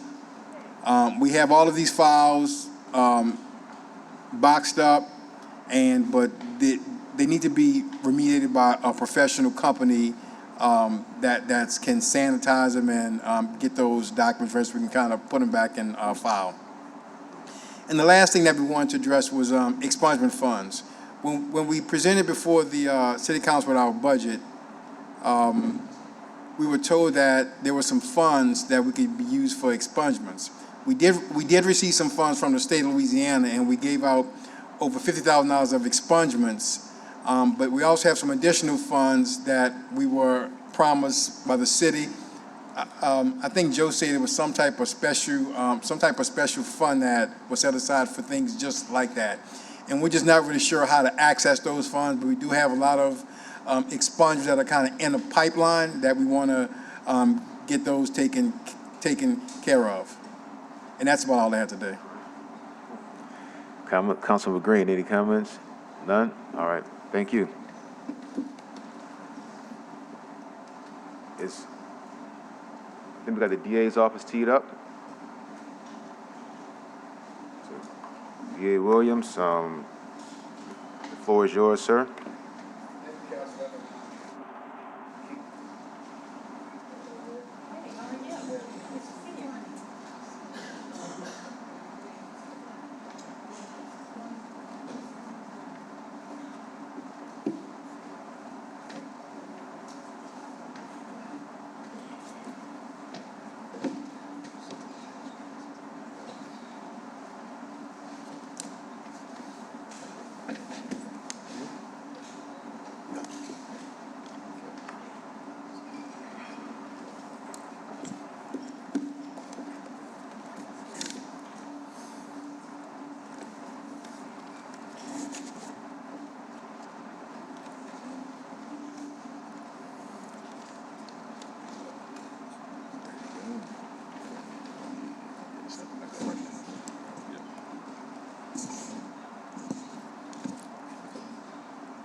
Floor is yours, sir. Good morning, Mr. Chair. Good morning, Councilmember Green. We appreciate the opportunity to be here today for this quarterly update.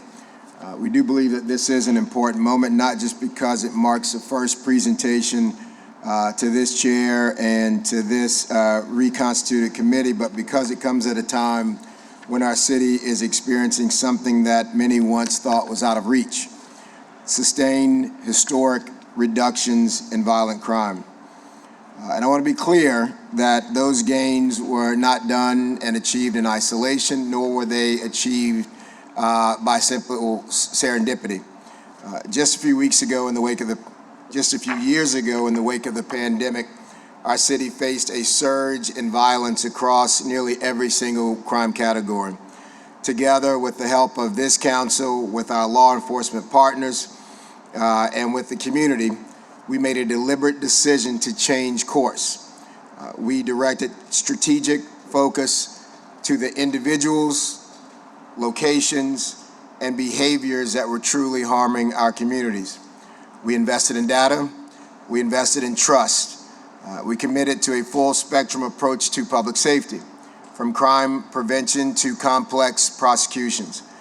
And the numbers bear out that it worked. Today, we're seeing the result of those strategies in real time.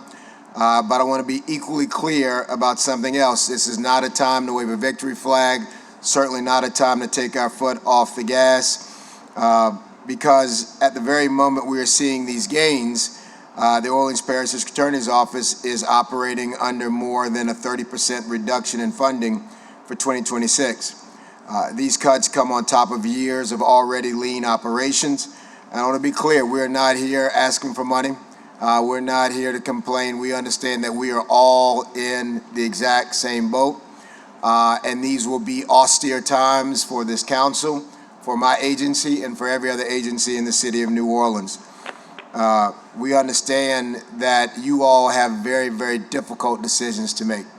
And as a person who sat in those chairs not that long ago, I don't envy it. We just want to make sure that we never get to a point where the reductions and the cuts are so deep that we lose capacity, that we risk losing the progress that we fought so hard together to achieve. The District Attorney's Office began reducing staff when we first started hearing about the first of the budget crisis, and we will continue to do so. But we want to make sure that we can always meet the demands of the moment. Our workload, as you can imagine, is not going anywhere. Regardless of the conversations happening at the state legislature about restructuring and about the volume that exists around the state and in this parish, the volume and complexity of cases in Orleans Parish is the highest in the state. It remains to be real, and this requires experienced prosecutors, strong partnerships, and sustained resources. So today we're going to walk you through very quickly the progress that has been made, the strategies that got us there, and what it will take to sustain, but more importantly, build on this momentum. It's not enough to achieve goals and talk about successes, but we need to set new goals, more aspirational goals, because we can do better, and we must do better for every member of this community. One homicide is too much. One grieving mother is too much, and I hear that. Because the cost of losing ground in public safety is far greater than the cost of trying to build it back up. We thank this body for the partnership that we've had, and we look forward to continuing this work together. Turning to the first slide, delivering a safer community through data, accountability, and partnership. At its core, our work is about delivering safer communities through smart, strategic, accountable, and coordinated execution. This is not theoretical work, it's operational. It's how we make daily decisions about where we focus these resources, how to prioritize, how to deploy our assets in the most effective way possible. And importantly, it is the work that depends on strategic coordination, not just within the DA's office, not just within and between prosecutors, but across every single level of government. Not just our partners at the NOPD and the LSP, but our partners who put up streetlights, our partners who deal with lead abatement in our water lines, because everything is connected.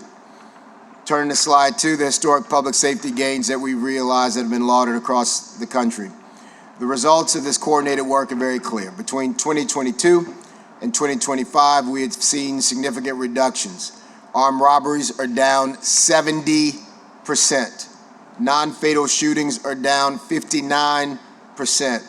Murders are down 55%. And non-fatal shootings down 61%. These are not just statistics, these are fewer families devastated, fewer neighborhoods traumatized, and fewer lives lost. These kinds of reductions only happen when a system is aligned and is consistently and strategically executing day in and day out. Turning to slide 3, no dice. You've heard it talked about. A number of different agencies, a number of different parts of the city are talking about no dice because it works. Data driving results. A key driver of these outcomes has been the strategic work of this unit. It's a unit that we built a few years ago. This is a precision-based approach that combines crime data, calls for service, and direct community input. Walking these broken sidewalks with neighbors, walking these broken sidewalks with grieving families, with clergy, with business owners, so that we understand the lived reality.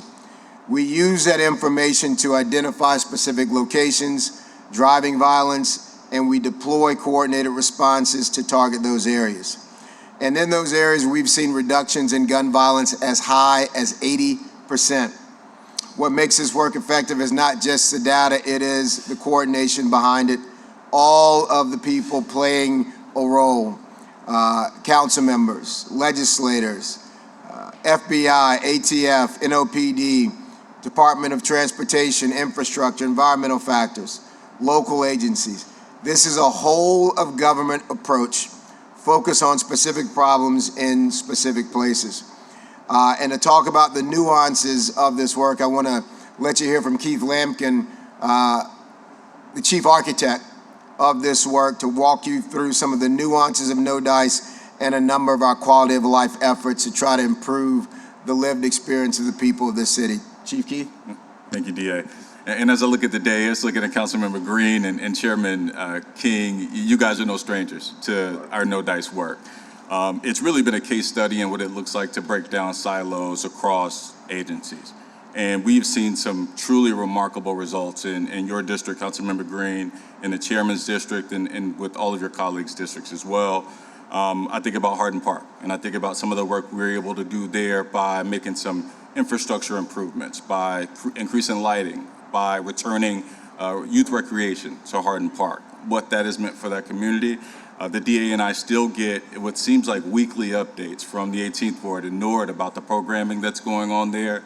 And there's a vibrancy in that neighborhood and on that park that when we did our initial walkthroughs was missing, and that neighborhood really deserved. We are now focused in New Orleans East. We've been there since just before the turn of the new year with our partners from Communities of Hope, which, as everybody knows, is an interfaith, interdenominational coalition of faith leaders who don't all pray the same, but who have all come together for a common good. They've all worked with their congregations to better the communities they serve and those streets and those residences that surround their campuses. And we are building toward a huge convening that's going to happen on April 13th, where we're going to come together on a priority list and on the changes that have already been made. I'd like to say that even though there are some new council members on the council now, they've already quickly engaged with no dice. We've got some major things brewing that are going to be some good announcements that are going to come up soon. In fact, before we got here earlier today, I was meeting with Wildlife and Fisheries and with NOPD about some issues that are happening in a few of our pockets where you've got some rural land. So we're just excited about the way this thing has all come together since the DA instituted this effort a couple of years ago. It has paid dividends time and time again, and we're going to continue to double down on the things that work. And we're looking forward to more positive results in the coming year. Thank you, Chief Lampkin. Turn to slide 5, the homicide unit's impact on this community. I was in this chair before this group some time ago, and we had the title of murder capital of the country. And I said to you all that if you all funded a homicide unit, the next time I appeared before you, we would not be the murder capital, and we delivered on that promise. But it couldn't have happened if you all had not leaned in and weighed in so that we could put that strategic effort in place, and it's paid off. Our homicide unit continues to operate at an exceptionally high level. Over the past 2.5 years, we've maintained a high conviction rate in homicides. We've improved outcomes year after year by building stronger cases using technology, using social media, using AI, working more closely with NOPD investigators, attending more robustly their GRIP meetings, with them more robustly attending our charge conferences. That strategic coordination has never been better. And it's not just between me and the chief and my leaders, the NOPD leaders, but rank and file, prosecutors and detectives, with each other's cell phone numbers, working hand in hand from beginning to end so they can take a case from probable cause to proof beyond a reasonable doubt. That efficiency, that strategic coordination matters. It saves time, preserves resources, and delivers justice faster. This is hard work.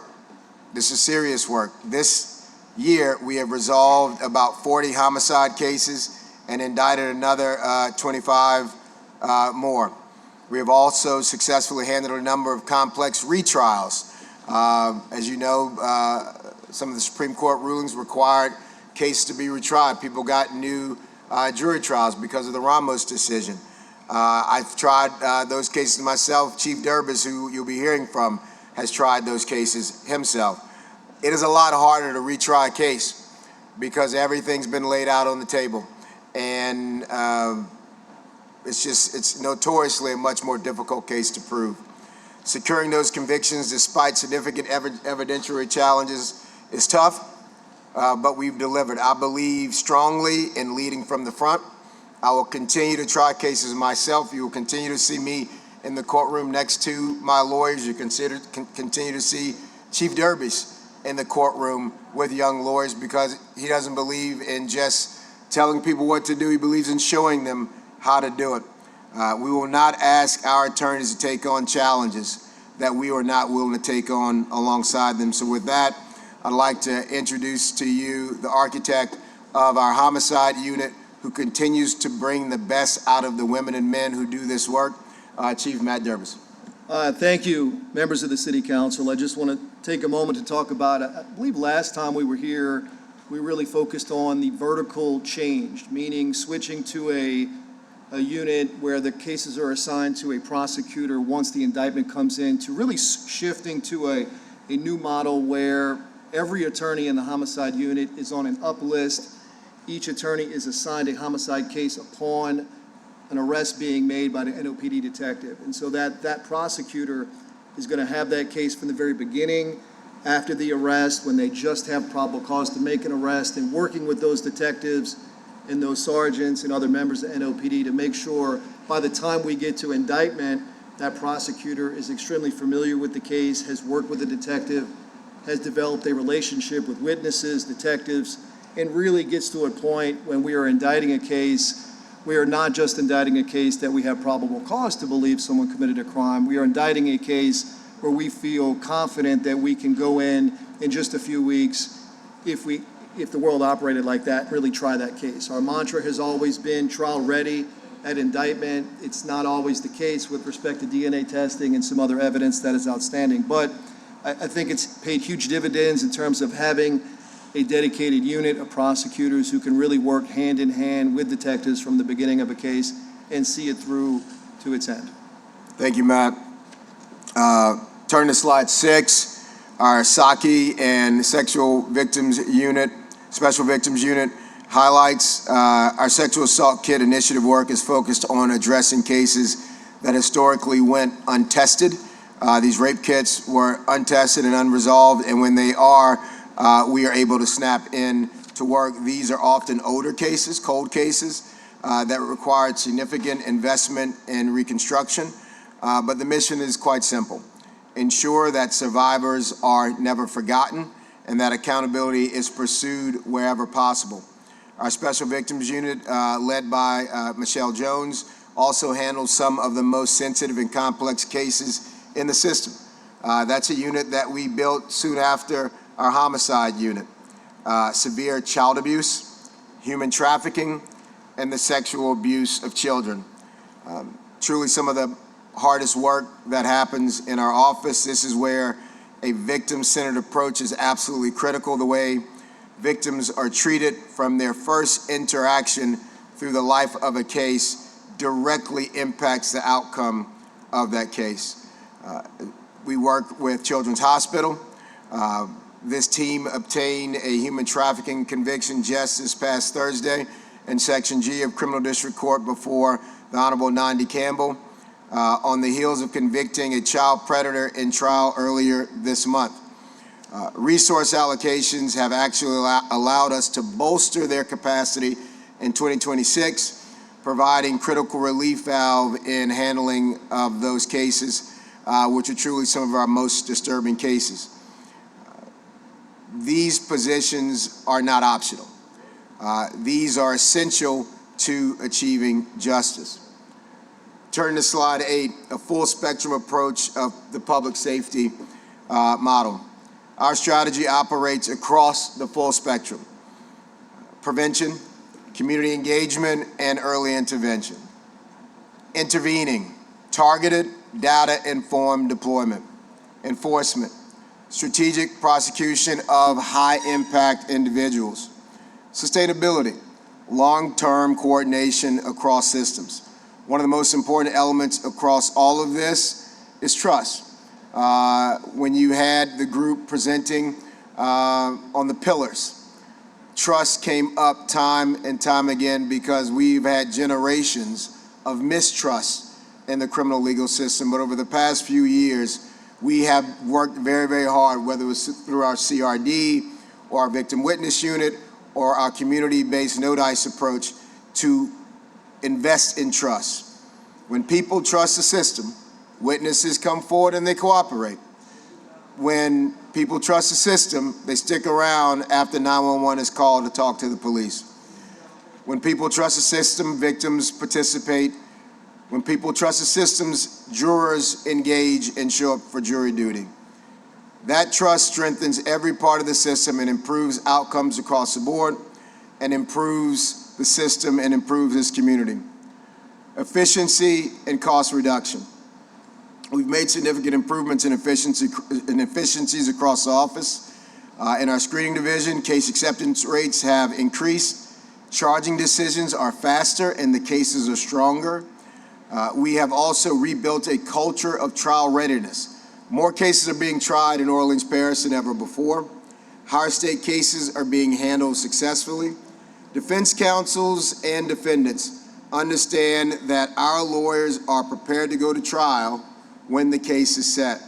And defense counsel has all the discovery and evidence so that they're prepared as well to move forward. Nothing is hidden. No Brady violations. All of this has been done while maximizing very, very limited resources. Slide 10, sustaining progress in the midst of this budget reality. We've got to face the reality that we are all dealing with. Our office is operating under more than a 30% reduction in funding for 2026. We have already reduced staff and will continue to do so. There are more layoffs coming, even as we were just beginning to reach our levels necessary to meet the current demand. We have been extremely disciplined and creative in managing our limited resources, shifting resources to the highest need areas, reducing operational costs where feasible. But even with those efforts, we remain heavily reliant on the dedicated funding that we receive from you all. And there are limits to what efficiencies and reallocation can truly achieve. At the same time, the workload remains substantial. Approximately 4,000 criminal court days annually, increased demands from major events, tourism, and multi-agency investigations. When you hear the state talking about our population not being what it was pre-Katrina, you don't hear them talk about the fact that when you hear about a shooting on Canal Street, when you hear about a shooting in the French Quarter, oftentimes the perpetrator is from a different parish, and the victim they are shooting at is from a different parish. And that beef that is spilling out into our streets and wounding our service industry workers and shutting down restaurants from being able to take reservations all spawn from another parish because they came in town to enjoy New Orleans. So the transient population that is always flowing into this city has to be counted in New Orleans' numbers. So I want to kick it to my Chief of Staff, Micah Ince, to talk about what we're doing during these austerity measures to meet the moment. and meet the moment with less in everybody's wallet than we had this time last year. Chief Henson. Yes, so we have, by mid-April, we will have eliminated at least 20 full-time positions. We've done that gradually over the first quarter, and I have a couple more of those to do today, actually. We are reallocating our resources to the highest need areas. We continue to enforce stringent restrictions on overtime. Basically, it's virtually non-existent in our office. This might mean that the trial assistant operating your PowerPoint has to leave as you're starting your closing argument because they've reached their 40 hours. They have to go home. It's inconvenient, but we understand our responsibility. In terms of operating costs, our attorneys right now, they are going into court without the most recent code books because we were only able to order a handful of them this year, so not every attorney has one. We have further strengthened restrictions on travel for victims and witnesses in our cases. And we have canceled subscriptions. We're attempting to renegotiate contracts or eliminating them altogether. And we're really down to essential spending only. And that means sometimes I deny the DA's spending requests, but we will make sure our budget aligns, and we're doing the best that we can. So in order to wrap it up, I will just say the one thing that I think we can all agree on. The success we've gained cannot be negotiable. We must sustain this progress, and the only way we can is with partnership. The pathway forward is about sustaining what's working, which means maintaining the strategies that have reduced violence, maintaining the continual coordination across agencies at every level, and preserving the personnel and expertise required to handle this very, very difficult work. Public safety is a shared responsibility, and the progress we've made belongs to all of us, and I can't thank you all enough for the partnership that we've had. Thank you, D.A. Williams. Councilmember Green. Thank you, Mr. DA, for being here this morning and for your work in general. I have a general question relative to funding. It's a shame that we have to lay workers off and that we are under policies involving furloughs and the like. When the state of Louisiana has such a tremendous budget.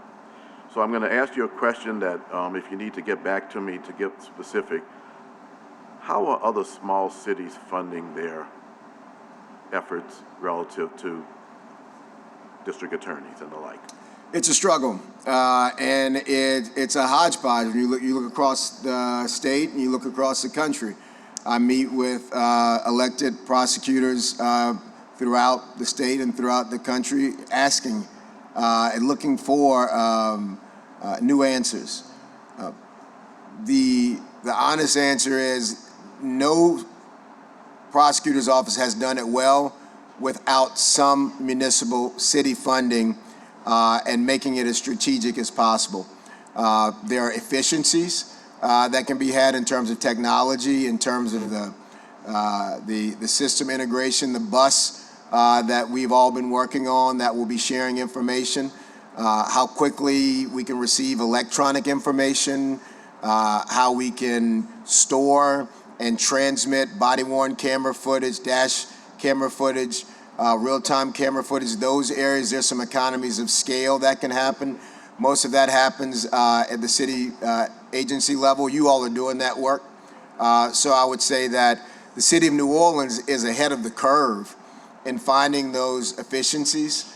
But, you know, we just got hit with a whammy in terms of not having the resources to maintain those aspirational goals that you all had laid out. It's fair to say that municipalities throughout the state could use more state assistance because of the pressures that are on municipalities that many times don't exist in other areas. Could you comment on that? And I know the wording, you know, you rely so much on the state, but can the state do more? Absolutely, absolutely. What can the state do to help? You know, the strategic coordinated deployment of assets. Whether it's sending men and women into the jurisdiction to help or sending resources to do that work, and measuring those outcomes. And one of the things that we've seen is deployment of assets to the city of New Orleans that are now being redeployed around the state. But those warrants, we receive warrants, just like every other prosecutor's office. And those warrants, that is the state funding that pays prosecutors to do that work. That warrant amount has not changed in years. It's dangerously low because lawyers can make so much more in the private sector. So if public safety is important, then we have to invest in public safety. We have to add more money to it. So basically, we can assist by lobbying the state for more resources in specific areas that you might help us to identify? Yes, sir. Yes, sir. Okay. Please let us know, especially this committee. We'll send you a very specific list and a very specific ask, and really be able to explain what we can do with those amounts. Thank you. Yes, I sir. appreciate that. I appreciate also the work that you do outside of your agency with members of the New Orleans Police Department and also on a state and federal level. Could you comment about your relationship and your staff's work with the New Orleans Police Department? For example, the fact that you have district attorneys who work with specific district stations, for example. Could you talk about that? Certainly. Early on in my tenure as DA, we realized that there was a disconnect between the officers making cases and my lawyers screening cases. That disconnect has really been around since DA's offices have been around. So what we did was we created a district screener model.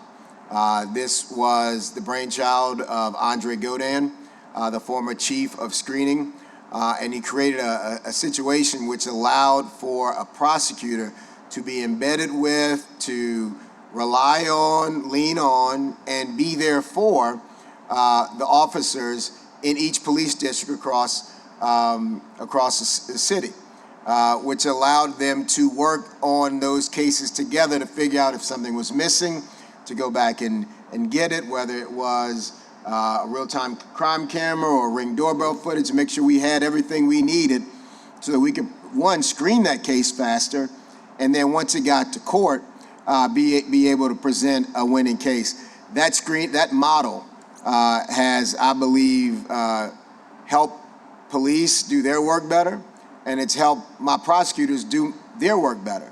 And now there's just a symbiotic relationship between the two that has really, I think, played a pivotal role in reducing crime in this community, because it's a strategic effort from what's happening on the streets to what's happening in the courtroom. And that same thing is happening with the homicide unit and the violent crimes units in the GRIP meetings. The GRIP meetings are meetings that the NOPD holds and coordinates at the hospital.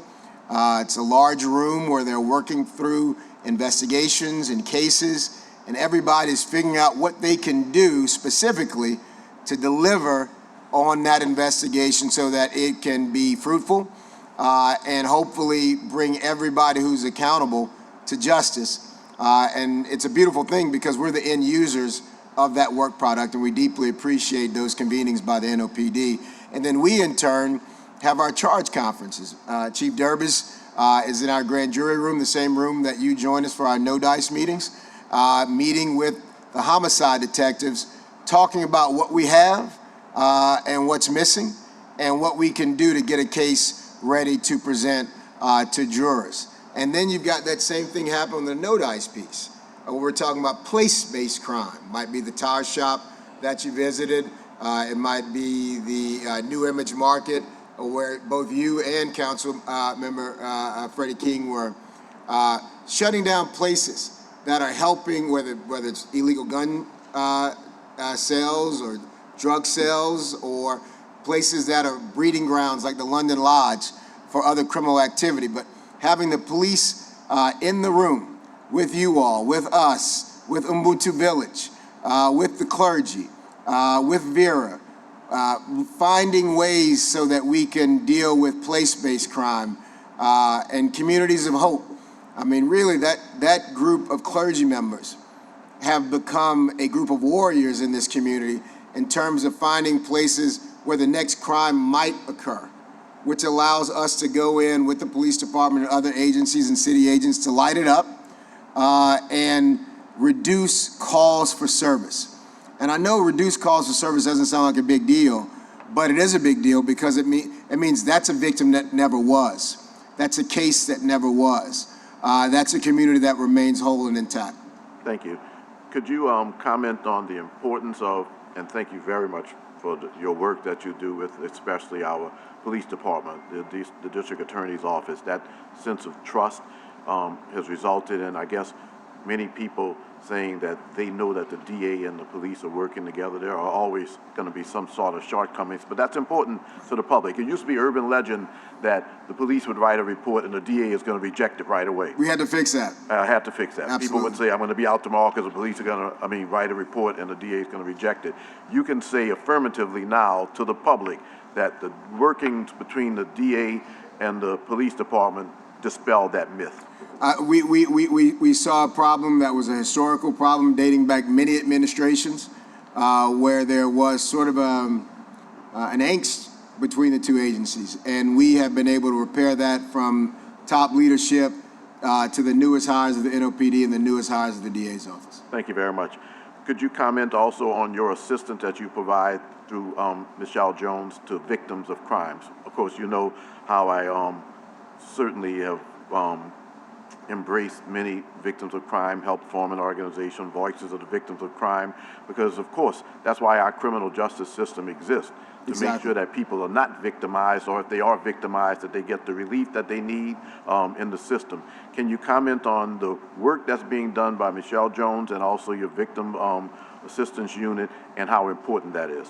It's vitally important. The victim witness advocates meet with victims and witnesses whenever, wherever. They have probably the hardest job of anyone in the office.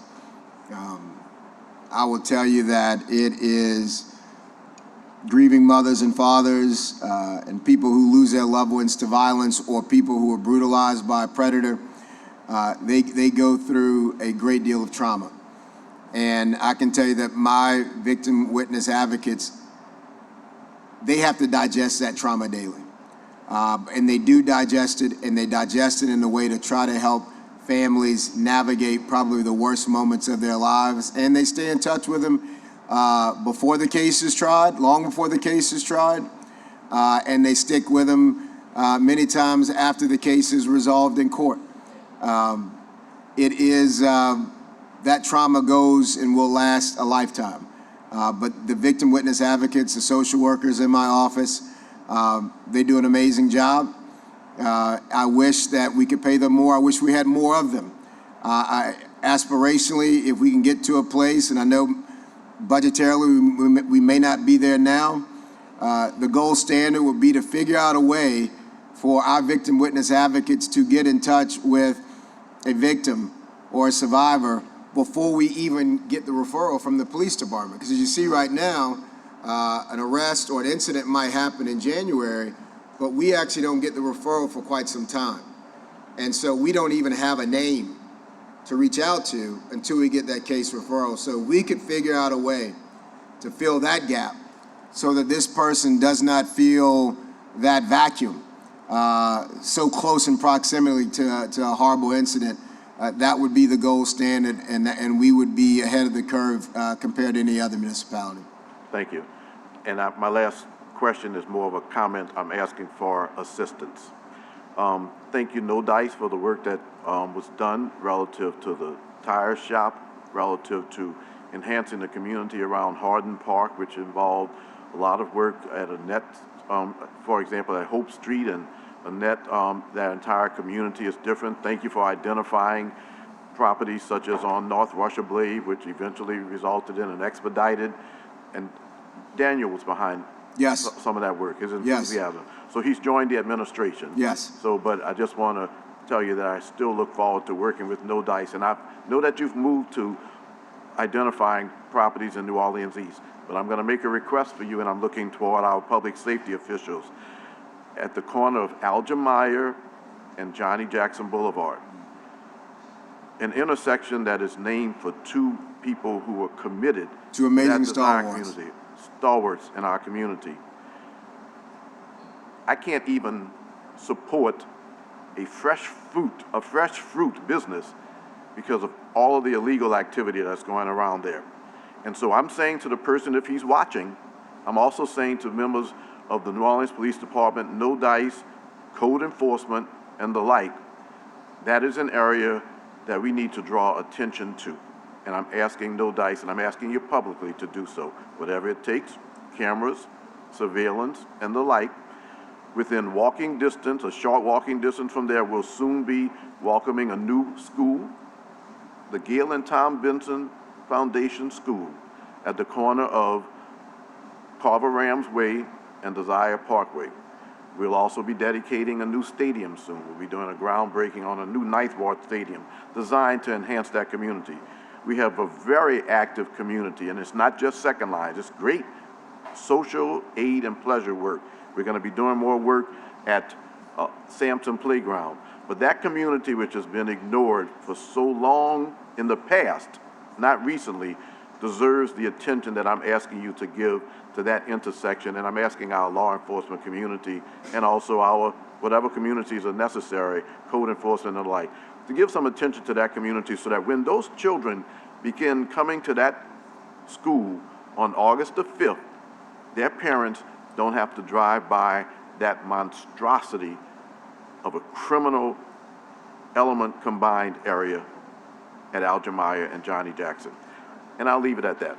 We will direct our attention to that, and I'm very familiar of that area. My parents are both Carver Rams, so I know it well. I was speaking with a former council member, Arnie Falco, this weekend about that new and exciting development coming there. Yes. And so lighting it up and protecting it and getting out the criminal element, it needs to be a focus. I can as you know, you went to Hardin Park with us after we worked with our federal partners and the NOPD to clean it up. Our first visit out there, we spent most of our time picking up hypodermic needles from illegal drug use after arrests were made. I was there Wednesday, and it was full of children. Yes. Full of 6-year-olds, 8-year-olds, 9-year-olds, with teenagers coaching them, with adults overseeing them, with our seniors out on their porches, watching them and enjoying it. So it only took a couple of months to turn a drug-infested area into a place that is historical and meaningful to this community, to a vibrant place for children to live and be and play flag football.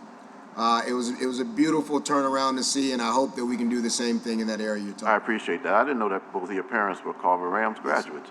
Well, in behalf of the Carver Rams students who have to walk past there to go to the estates, to their homes, and to other places like that, I feel that I know that you're going to give some attention to that area before that Gail and Tom Benson Foundation School opens, so that those elementary school students and the Carver School students can be able to walk and engage in that community without having to worry about an intersection that has just so many problems, and for people who have so much disregard for that community.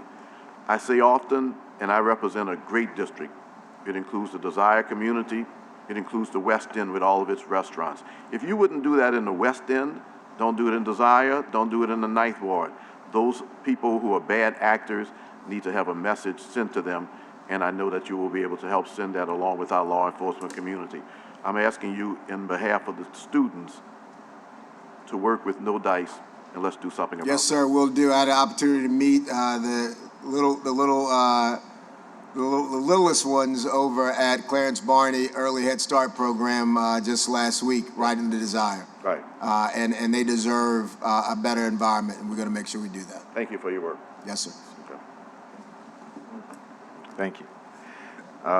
Any other comments? Any online comments? Okay. So we have comments for DA's office, from the public, followed by our last two presenters, NOPD and Independent Police Monitor. Thank you all for your patience. this is how we're going to do this. I'm going to respect everyone's right to speak and to be heard. But if your comments are not on topic, okay, we are going to cut off your mics.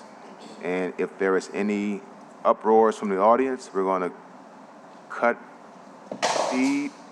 Councilmember Green and myself are going to exit the room, and who's ever been disruptive will be escorted out of the chambers. You will not be able to hear the last two presentations. We want everyone to get a chance to speak. We want to respect everyone's time and everyone's right to be heard, okay? So we're going to start the comment section off with Tony Jones.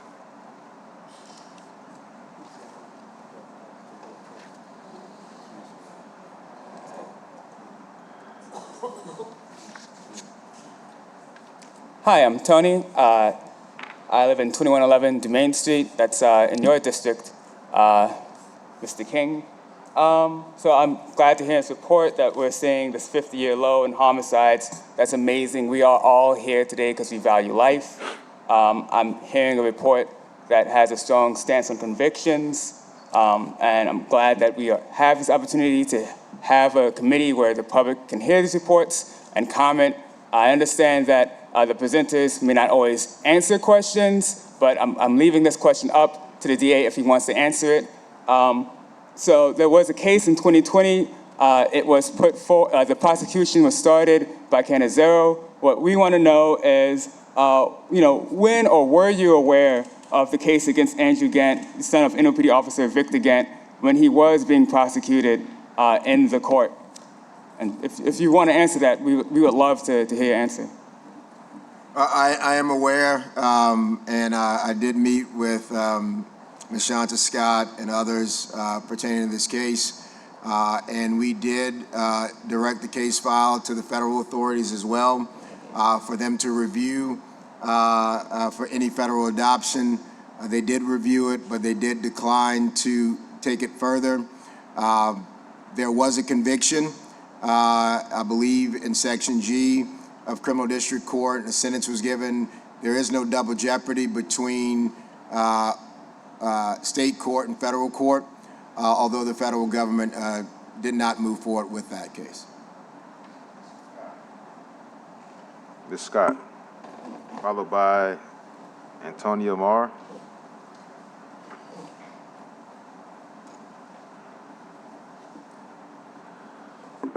How you doing? This is Ms. Shantae Scott, the mother of Jay Scott.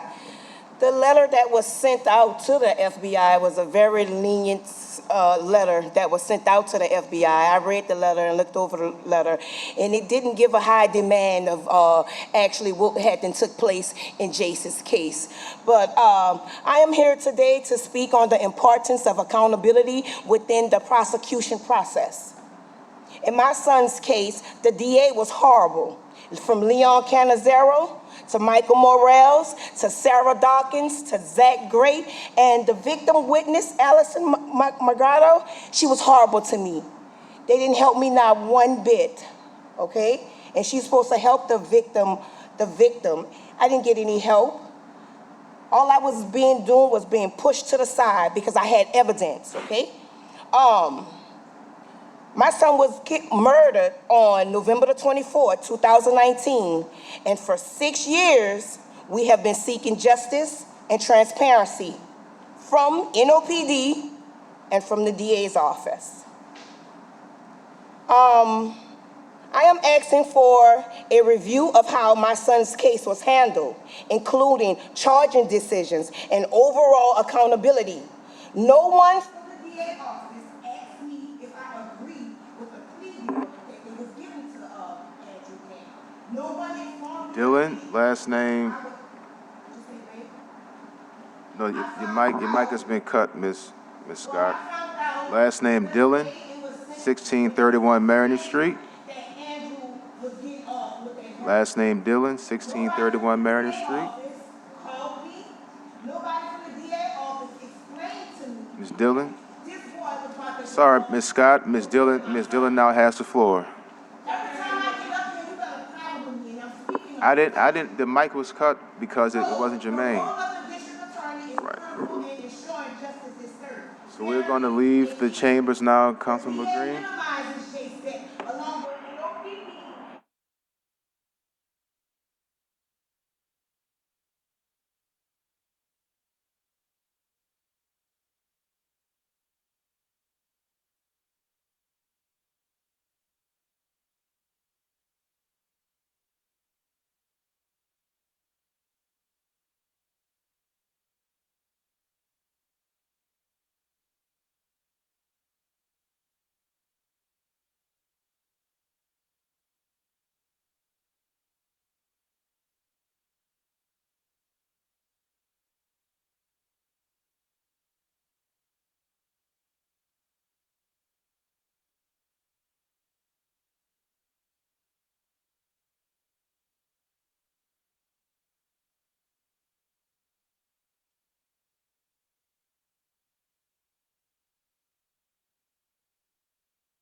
Ms. Dillon?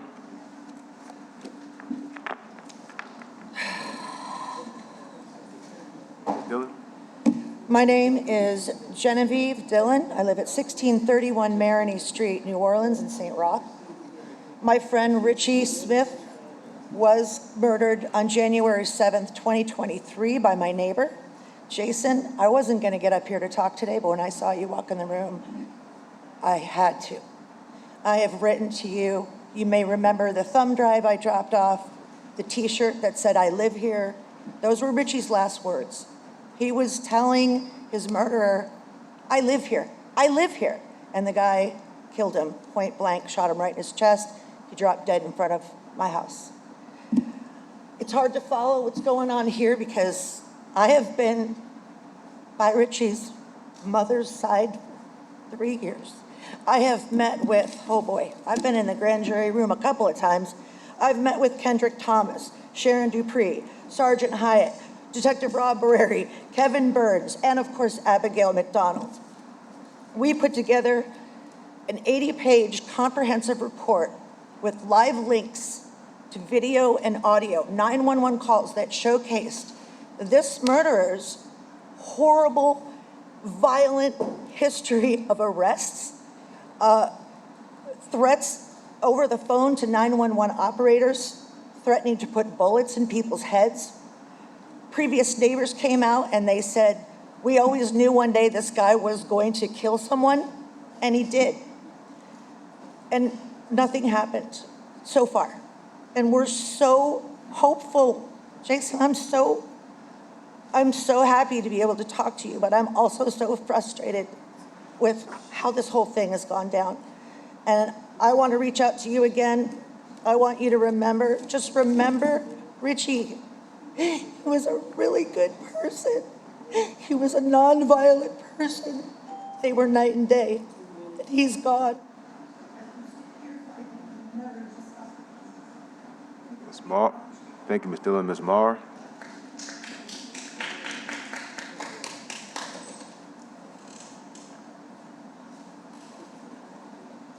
My name is Antonia Marr, 2522 La Harpe Street. I'm glad that, like Tony Jones was saying, the crime rate is down.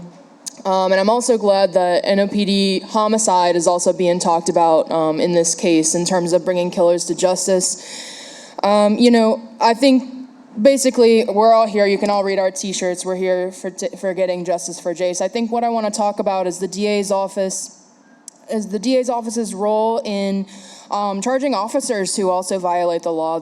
Officers are civil servants. They serve us. We pay their paychecks, as we do pay the paychecks of all city officials. And we know that, there's been a lot of scandals and stuff going on in the NOPD about payroll fraud.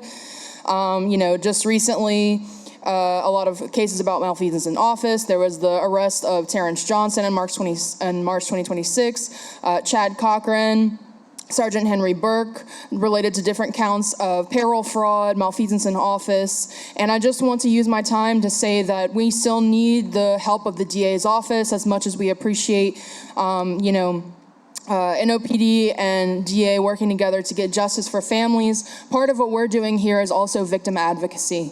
And it does take a toll on the victim and on those who are standing alongside her. We want an investigation of NOPD officer Victor Canton Jr. We know his history in the office. He, in 2006, he had a role in the murder of Joan Offer. Next, we'll have Mr. Bert. Is it Lodrig? Bert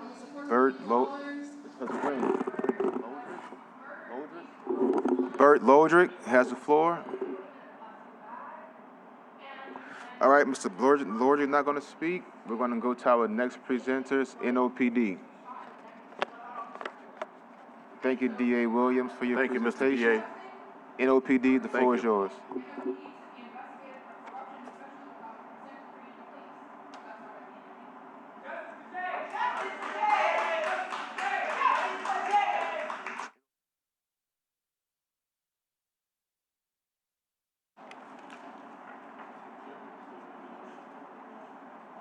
NOPD.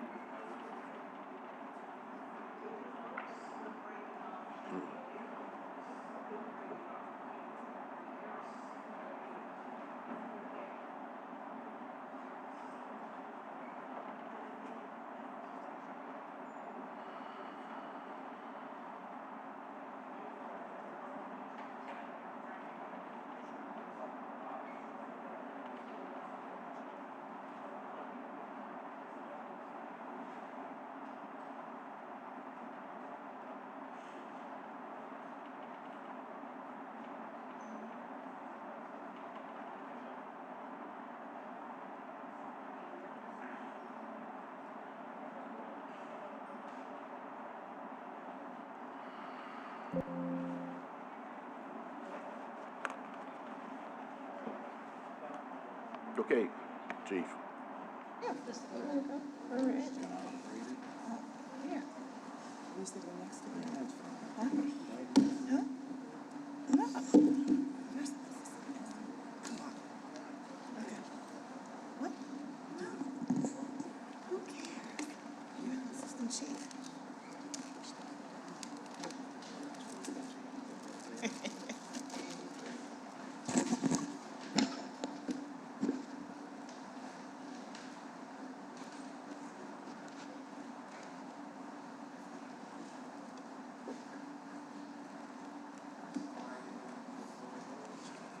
NOPD, the floor is yours.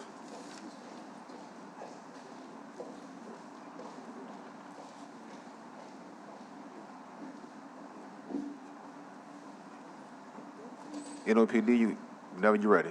Yes, sir. Whenever you're ready. All right, so Chairman King and Councilmember Green, we're going to actually get to the heart of the issue, so I may be skipping over some particular slides, so we're going to get going here. You know, I'm joined with two of our chiefs, Chief Landry, and then the Assistant Chief Gantier, two of our captains, Captain Palumbo and Captain Michaud. So let's get into it. All right. These are the topics I'm going to basically cover, but I'm going to jump over particularly crime statistics because you got those already from the DA. So let's begin with one of the more important issues associated with the French Quarter, follow up on the terrorist attack and associated with barriers. I think all of our council members have been kept up to breast, but we do want the public to know that we are still working on the city choosing the right type of barriers to make the Bourbon Street corridor safer, the promenade safer. We've, for the last year and over a year, we've met with many stakeholders, particularly in the French Quarter, and we have now made a proposal to the city for 18 permanent barriers along Bourbon Street and Jackson Square. The issue of actually finalizing this project is associated with bond money now. It's just the funding. I know that we've looked at all kinds of systems, and in the end, it was a decision by council with recommendations by experts as well as ourselves. So that's where we stand today, is a funding source, which would be through the bonds, to pay for 18 barriers. All right. Let's talk about the transition associated with the council's direction to me. At the last council meeting right before Christmas, we had been asked and directed, not only by the council, but by our executive, Mayor Moreno, to transfer the parking and the tow functions from the Department of Public Works over to NOPD. And it is not that simple, as we all know. There were a total of 88 employees that would be affected by that move to NOPD. We had to do a background check, not the same level of background that we would do for a police officer, but still we're required to do background checks to bring someone under the umbrella of the New Orleans Police Department. Of the 88, 77 of the 88 are eligible for transfer over to the NOPD. There is a requirement for the council to make some ordinance changes first, and you've got that scheduled at the end of this month, at the end of April and or early May. So we actually expect to bring over and make the transfer official in the month of May. Next were the crime stats, but I'm jumping over those because I think the DA did a good job of expressing the numbers. The DA did a good job in talking to you about the holistic approach to our crime strategies, specifically about no dice and grip. So I'm not going to repeat what those strategies are because he did a very good job of addressing it. The one, though, that we are going to be adding to our strategy is the last bullet up there, and that is we're going to collaborate and partner with Thomas Apt, who is the founder of the Violence Reduction Center. Both the DA I had been familiar with Thomas Apt before coming to New Orleans and his work on urban crime violence, particularly gun violence. So I was familiar with him. Commissioner Daniel Shanks will kind of spearhead this new partnership that we will be having with Thomas Apt. In essence, it's evidence-based precision policing, and it's an add-on to the strategies we're doing today. I want to give you a quick update about technology. So in 2025, you may be aware, just to bring our public viewing audience up to speed, the New Orleans Police Department finally went to a brand new records management system. It is now fully implemented. It was completely implemented in November of 2025, and that records management system is called Mark 43. What it allowed us to do is to come into compliance to be what we call NIBRS compliant with the nation. It's how we report our crime statistics nationally, but it also serves us locally as well as specifically to the police department, how we do our crime reports. We also had a new system called Peregrine, and as you can see, it allows our officers and staff to use a system that will help us, I think the easiest way to articulate, search old cases so much faster when we're looking for specific information. We can go through the databases and pull information from several different databases into one. So it speeds, it's very, very efficient, and it helps us do our work faster and more efficiently would be the best way to address Peregrine. ShotSpotter, as you were aware, was something that when I came into New Orleans or onto the New Orleans Police Department, you as a council at that time were interested in the ShotSpotter program. I had had experience with ShotSpotter. You have had ShotSpotter in the past. So we decided that we would pilot ShotSpotter again.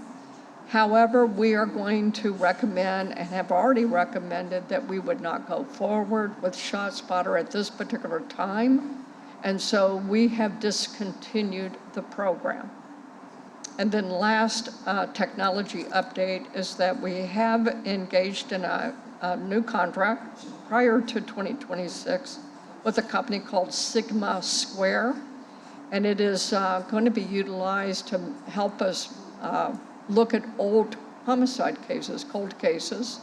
It does have a potential application to help us with overtime management as well. It's an interesting technology and one that I would just say if you want more information, we can do it offline. That's our technology updates. The biggest issue that has been hanging over the police department for a long time has to do with staffing.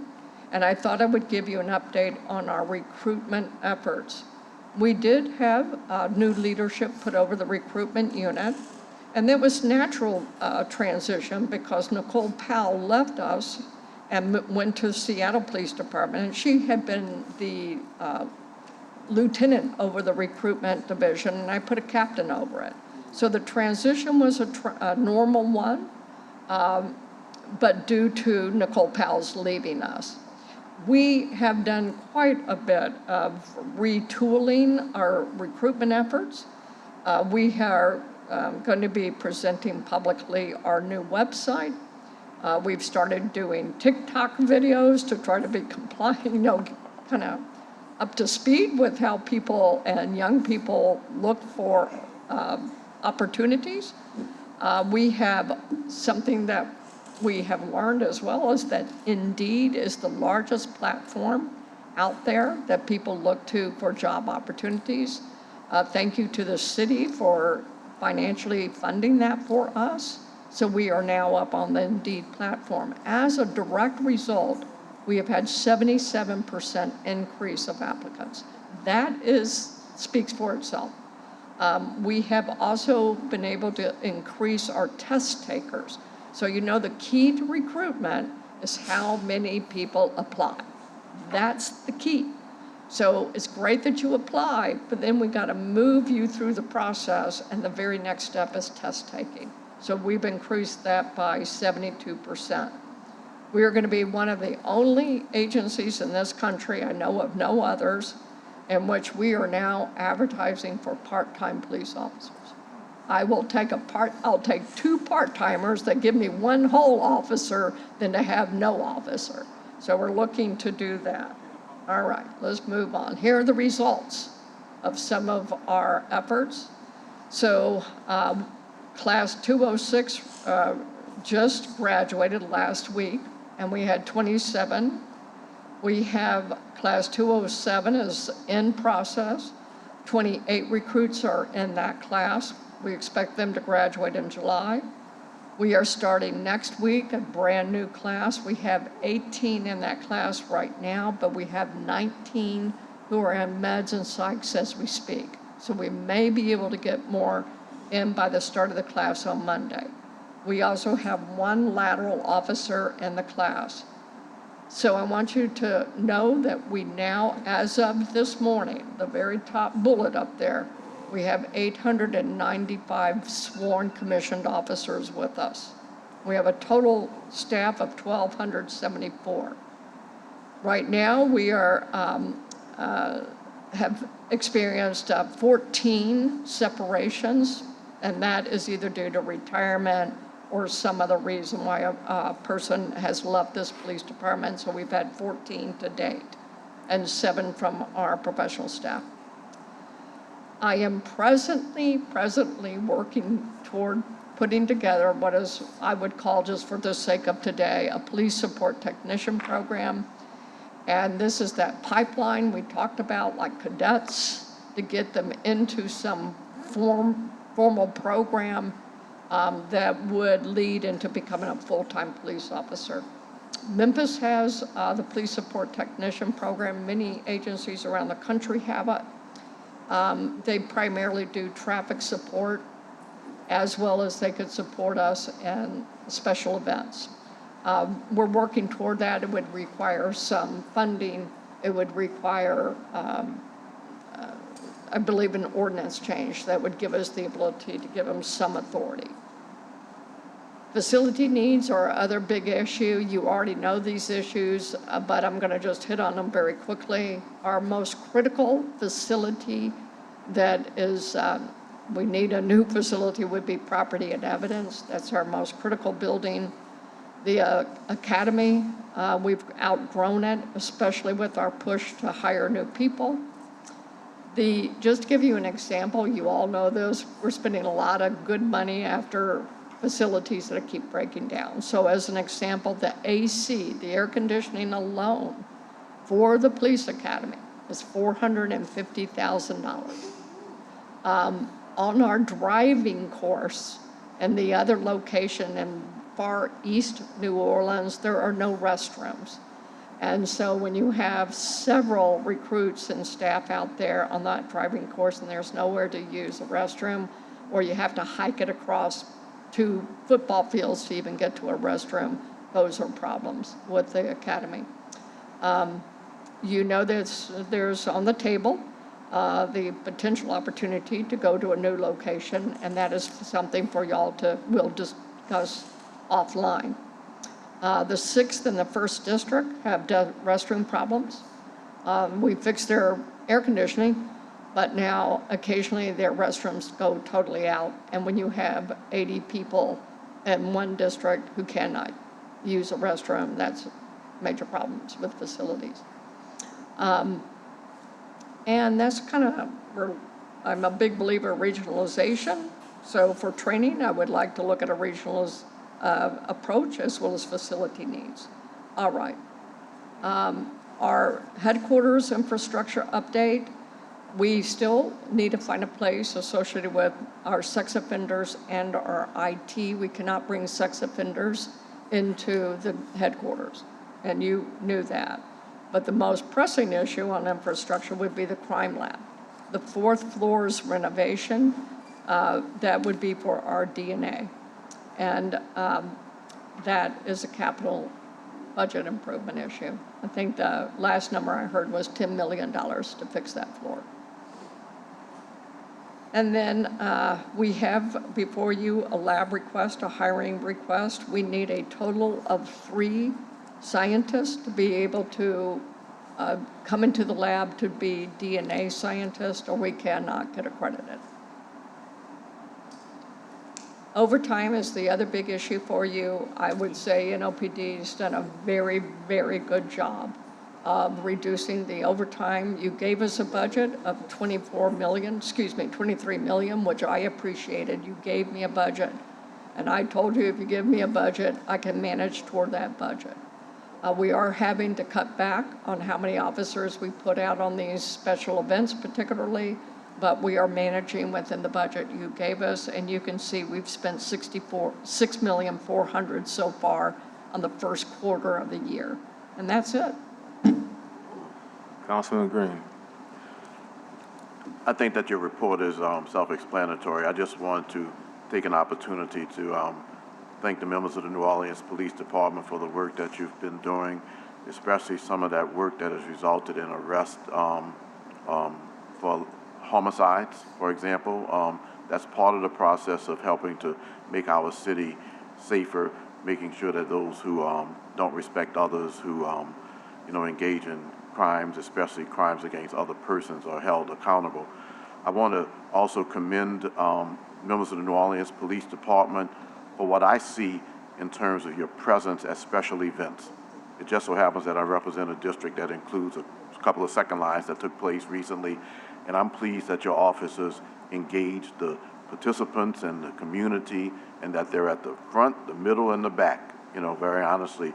And we've had events such as the Revolution Second Line and other second lines that have taken place that have been done well.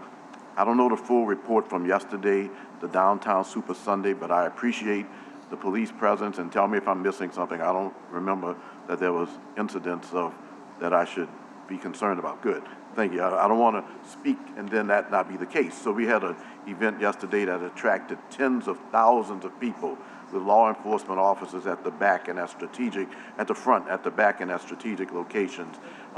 Getting along with members of the community well, communicating with them well. I want to say how much I appreciate that and how much I see it. As I look at the crime statistics, as I look at the differences between just a couple of years ago and now, especially 2022 versus now, it actually is a very, very significant, and almost for our city, almost a remarkable turnaround. For example, we were looking at scores of carjackings just a couple of years ago. We're still too high. It's 17 carjackings this year, but it's like versus 100 and some just a couple of years ago. Those statistics moving in the right direction are more than just statistics. That's people who are less victimized by crime, people who can feel that they can go inside and come outside and not have to worry about being carjacked, that they don't hear as many gunshots in their communities. A lot of that work is because our first responders are there.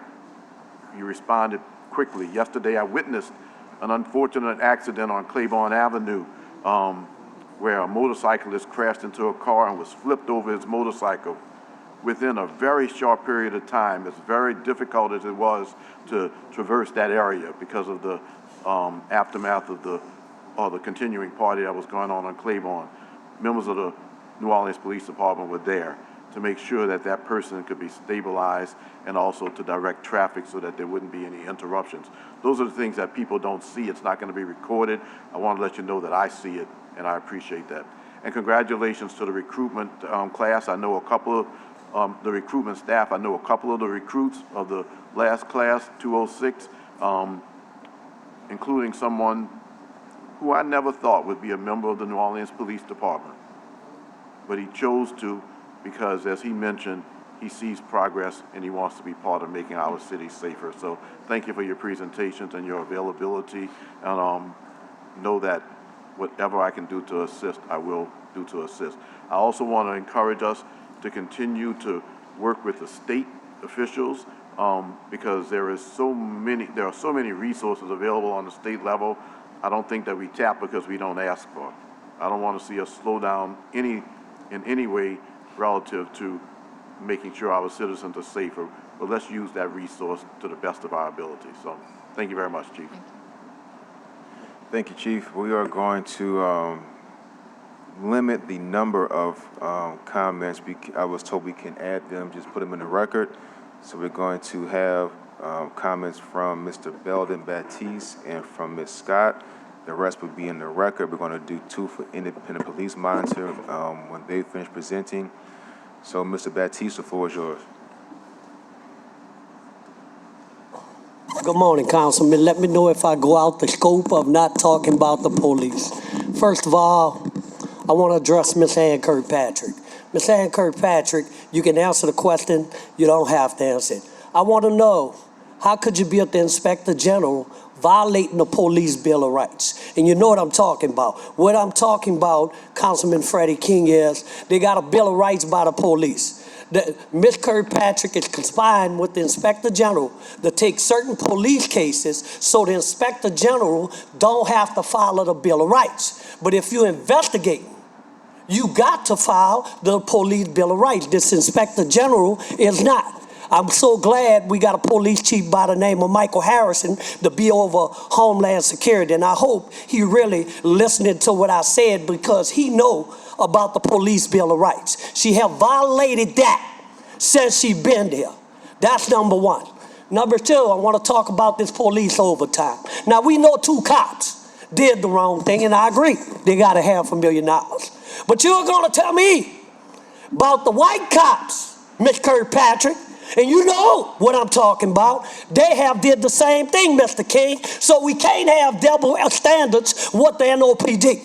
If the blacks broke the law, why are the whites not being held accountable? My third thing before I close, we wrote you, Miss Kirkpatrick, about racism.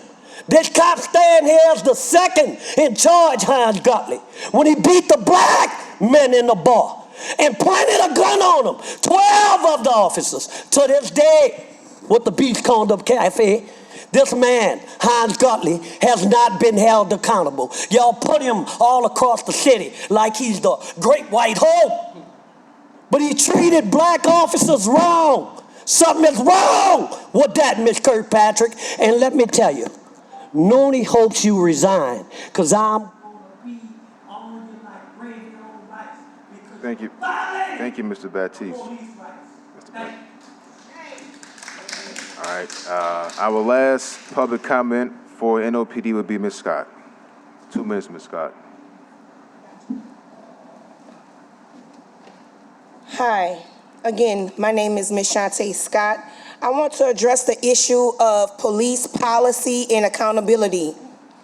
My son was murdered by NOPD officer Victor Gant's son, Andrew Gant, on November 24, 2019, and serious questions remain about how that situation was handled. So, Ms. Scott, your comments were deemed to be not germane. We're going to move on to the last, we're going to move on to the mic's been cut, not by me. So the next comment, thank you, NOPD, thank you. Or, independent police monitor is up next. Thank you all very much for your work. We appreciate it.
All right, we're gonna go on to our final presentation by the Independent Police Monitor.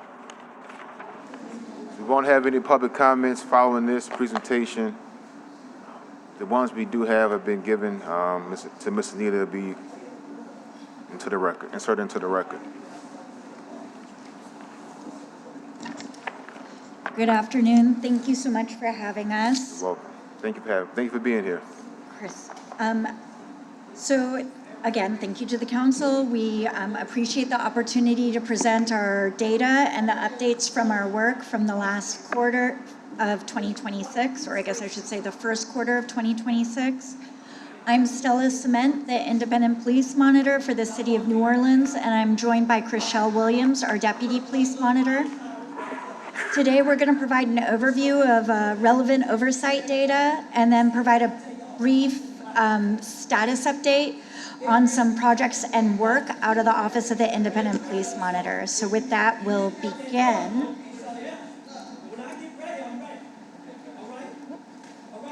Is this?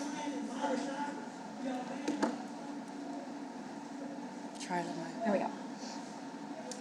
So as I said, we're going to present our data, and then we're going to present a brief overview of some projects that we've been working on and some work out of the OIPM. Okay, great. So Chriselle will present our data snapshot from 2026. Good morning. Good afternoon now. Like Stella said, I'm going to walk you through a quick snapshot of our data from 2026. This data that you're seeing is reflecting the real-time data across complaints, use of force, and community engagement of our office.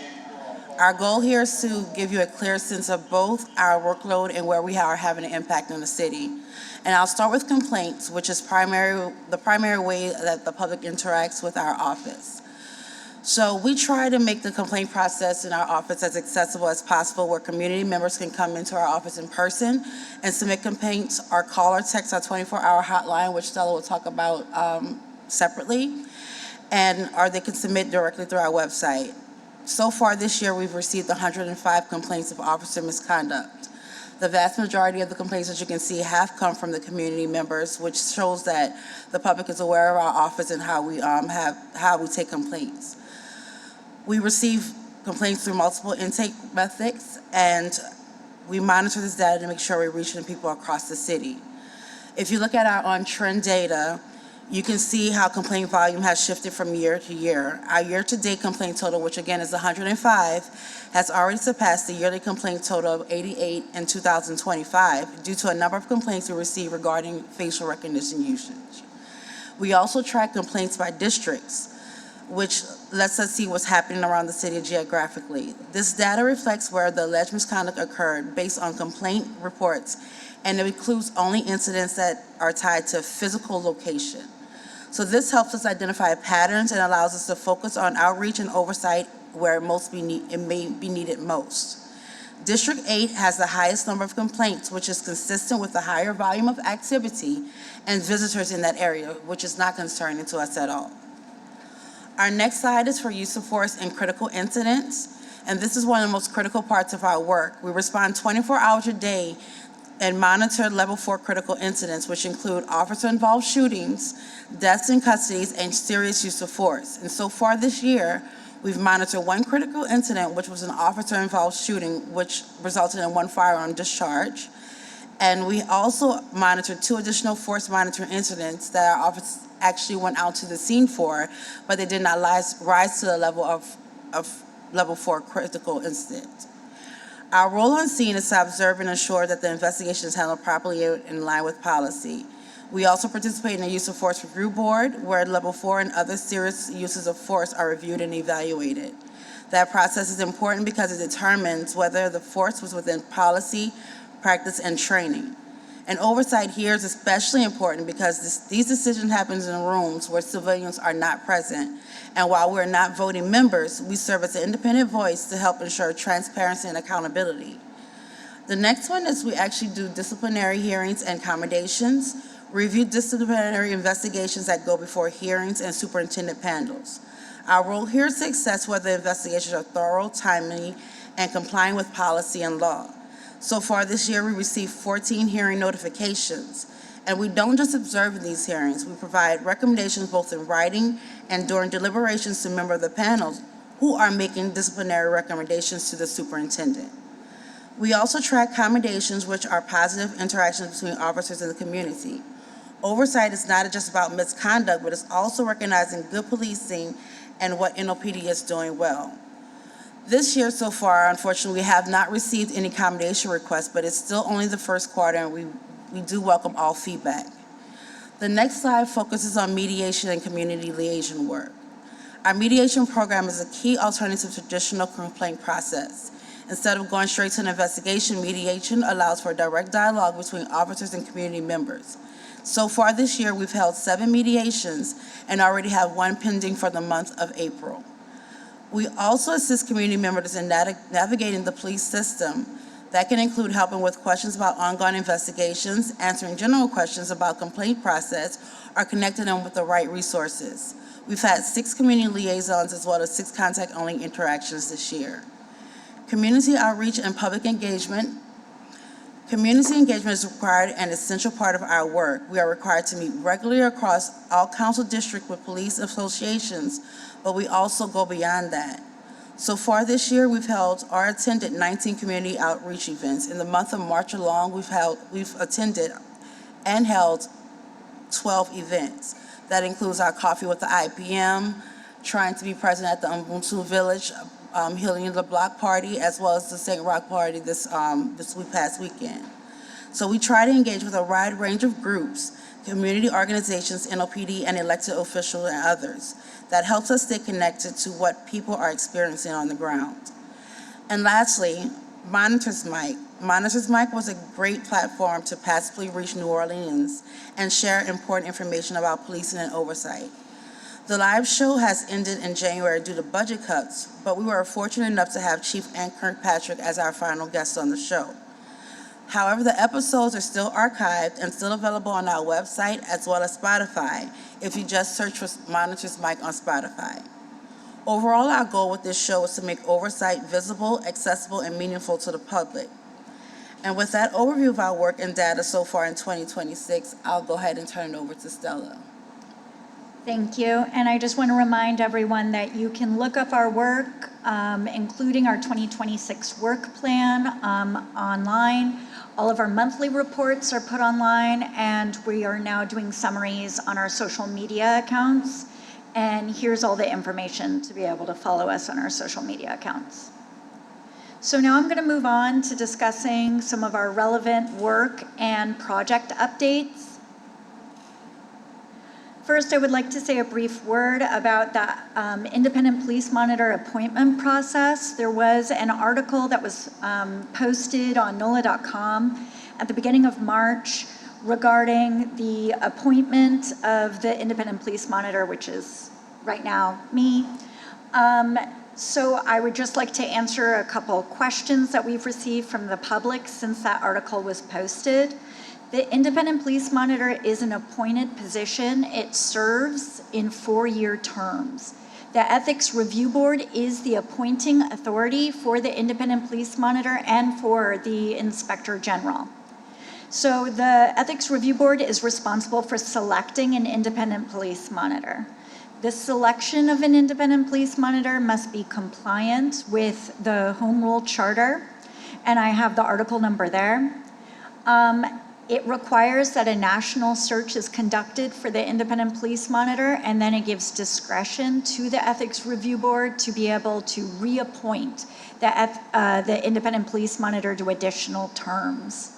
There are specific requirements for the Independent Police Monitor. It requires that it be an attorney with substantial experience in particular areas of law, including criminal law, constitutional law, civil rights law, and administrative law, or an individual that preferably has a master's degree and 5 years experience in law enforcement oversight.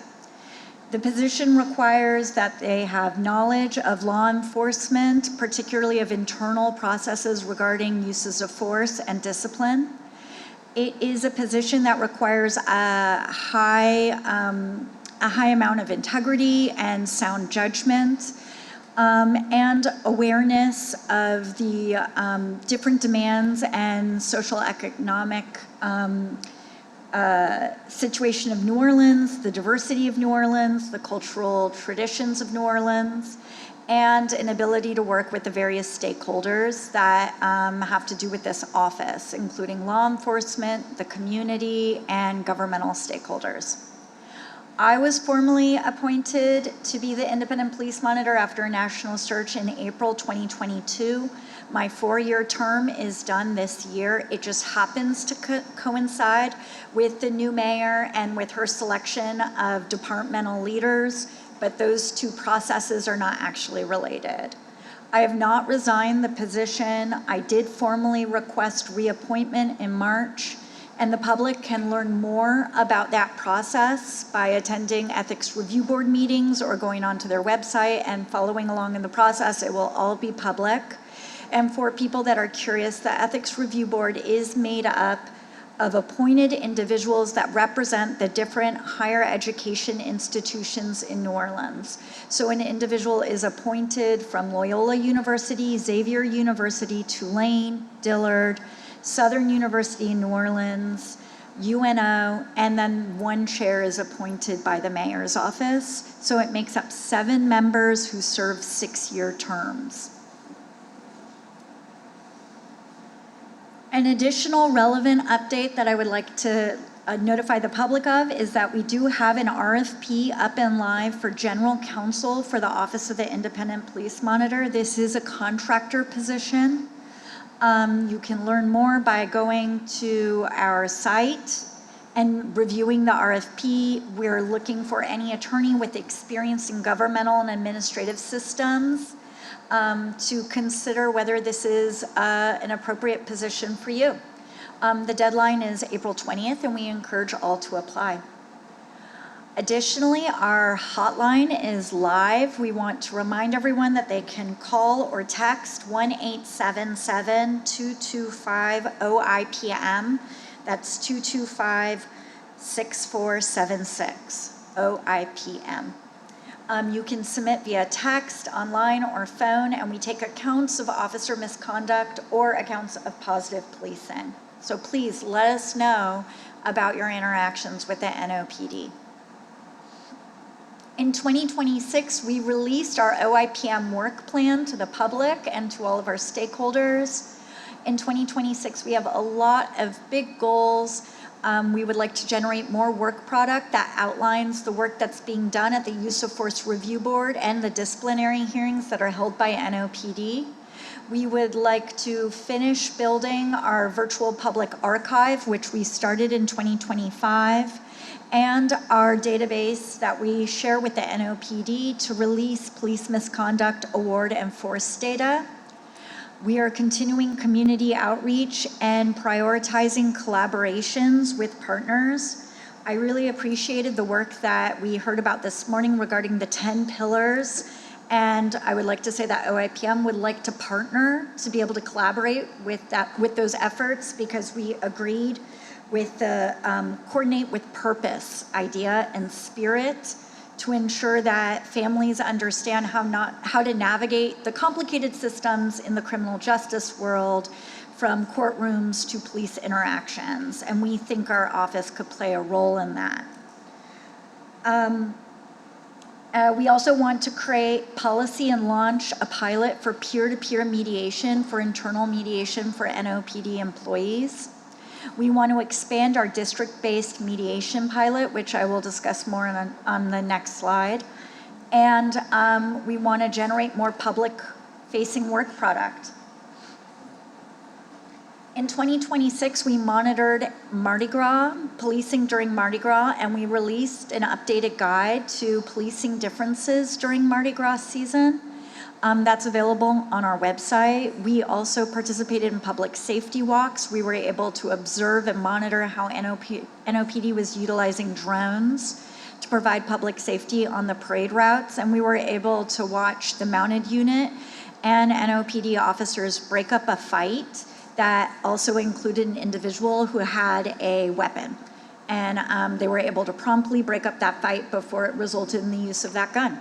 And so we commend them on that effort, and it was great to be able to monitor how they were able to quickly disperse a fight and ensure that it didn't result in a stampede or in anything else that could cause public harm. Well, there are your multiple candidates for commendation. Yes, very true.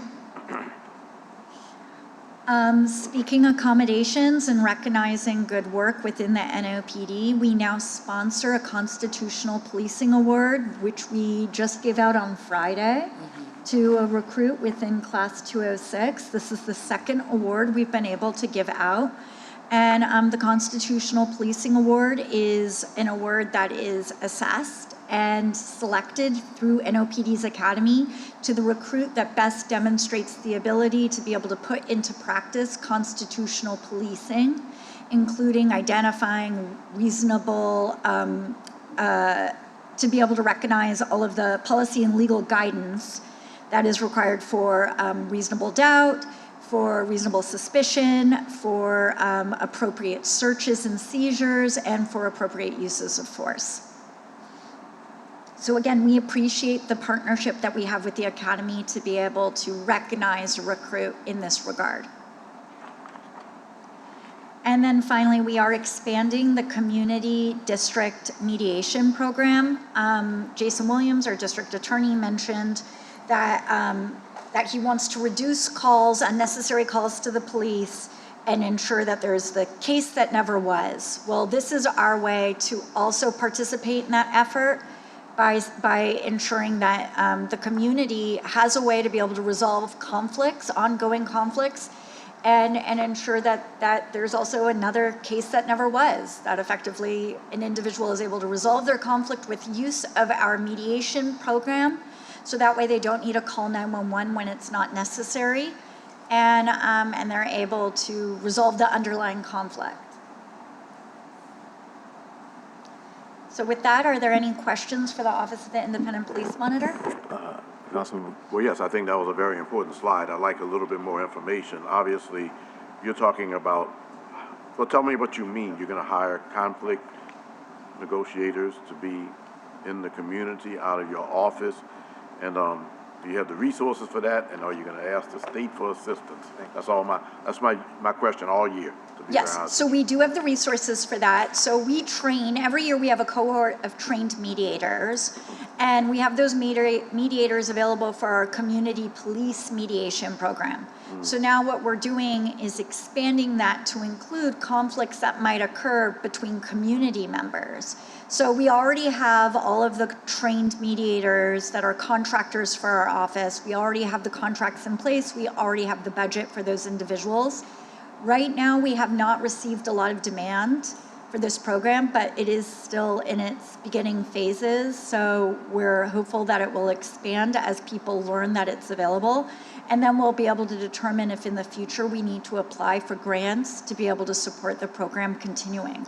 But right now, it's really in place for individuals who might be utilizing police services to be able to negotiate conflict resolution.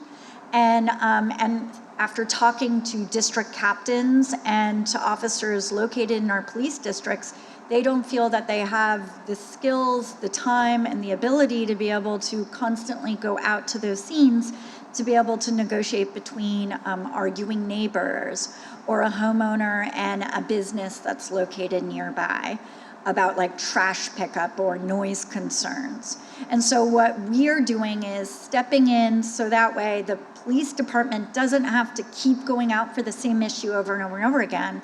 And they're really not equipped to be able to sit down with the two arguing parties and be able to have a thorough conversation about like, how do we move forward? How do we coexist together? And what we're saying is that we should be tagged in and be able to provide those services instead.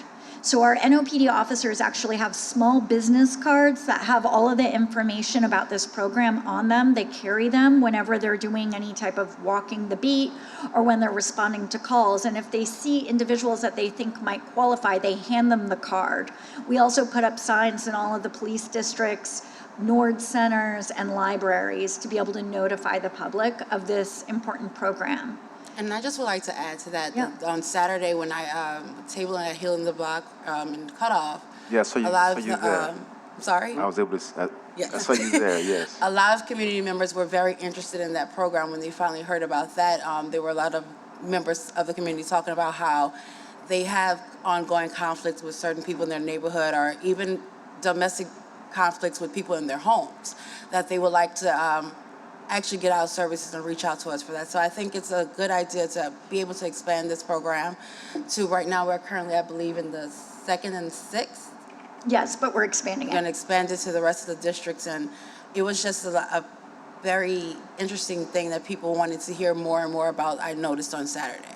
And it, again, is another chance to be able to collaborate with the principles that we heard about with the 10 pillars, when they were talking about support for individuals that are returning from incarceration and how there might be conflict there as individuals transition back to their lives. You know, this is a service that might be beneficial for people to consider if they're having conflict as they're acclimating back to our community. We want to make sure that they have support, and this is one way to be able to support them. So again, we would love to be considered as you're thinking about how do we comprehensively together collaborate on how to best serve our community. This is one of those ways. Well, I have a case for you today that I'll give you of someone in the community who complains that there is a resident who every time someone passes in front of her crime camera, she calls the police, but it's on her house. Yes. And she's got a conflict with the entire community, but the police can't keep going back every time she calls. She may have a little bit of a challenge here, but maybe that's a worthy thing to say if you want to look at it. Yeah, and sometimes, you know, just simply providing information about what the police can and can't do in a non-judgmental environment is sometimes enough. Because, you know, I think so many people, you rely on the muscles you have, and the NOPD might be an overdeveloped muscle for our public. And so what we're trying to give them is options. So that way they don't have to dial 911 and they don't have to engage with our already overworked police department. Okay. Can you go back to the 105 figure, which is 105 additional incidents, or the number of incidents of complaints? Because I want to make sure that we don't have a big headline making it seem as if, you know, something is out of control. Could you explain that number again? And you said that it might be tied to a particular fact.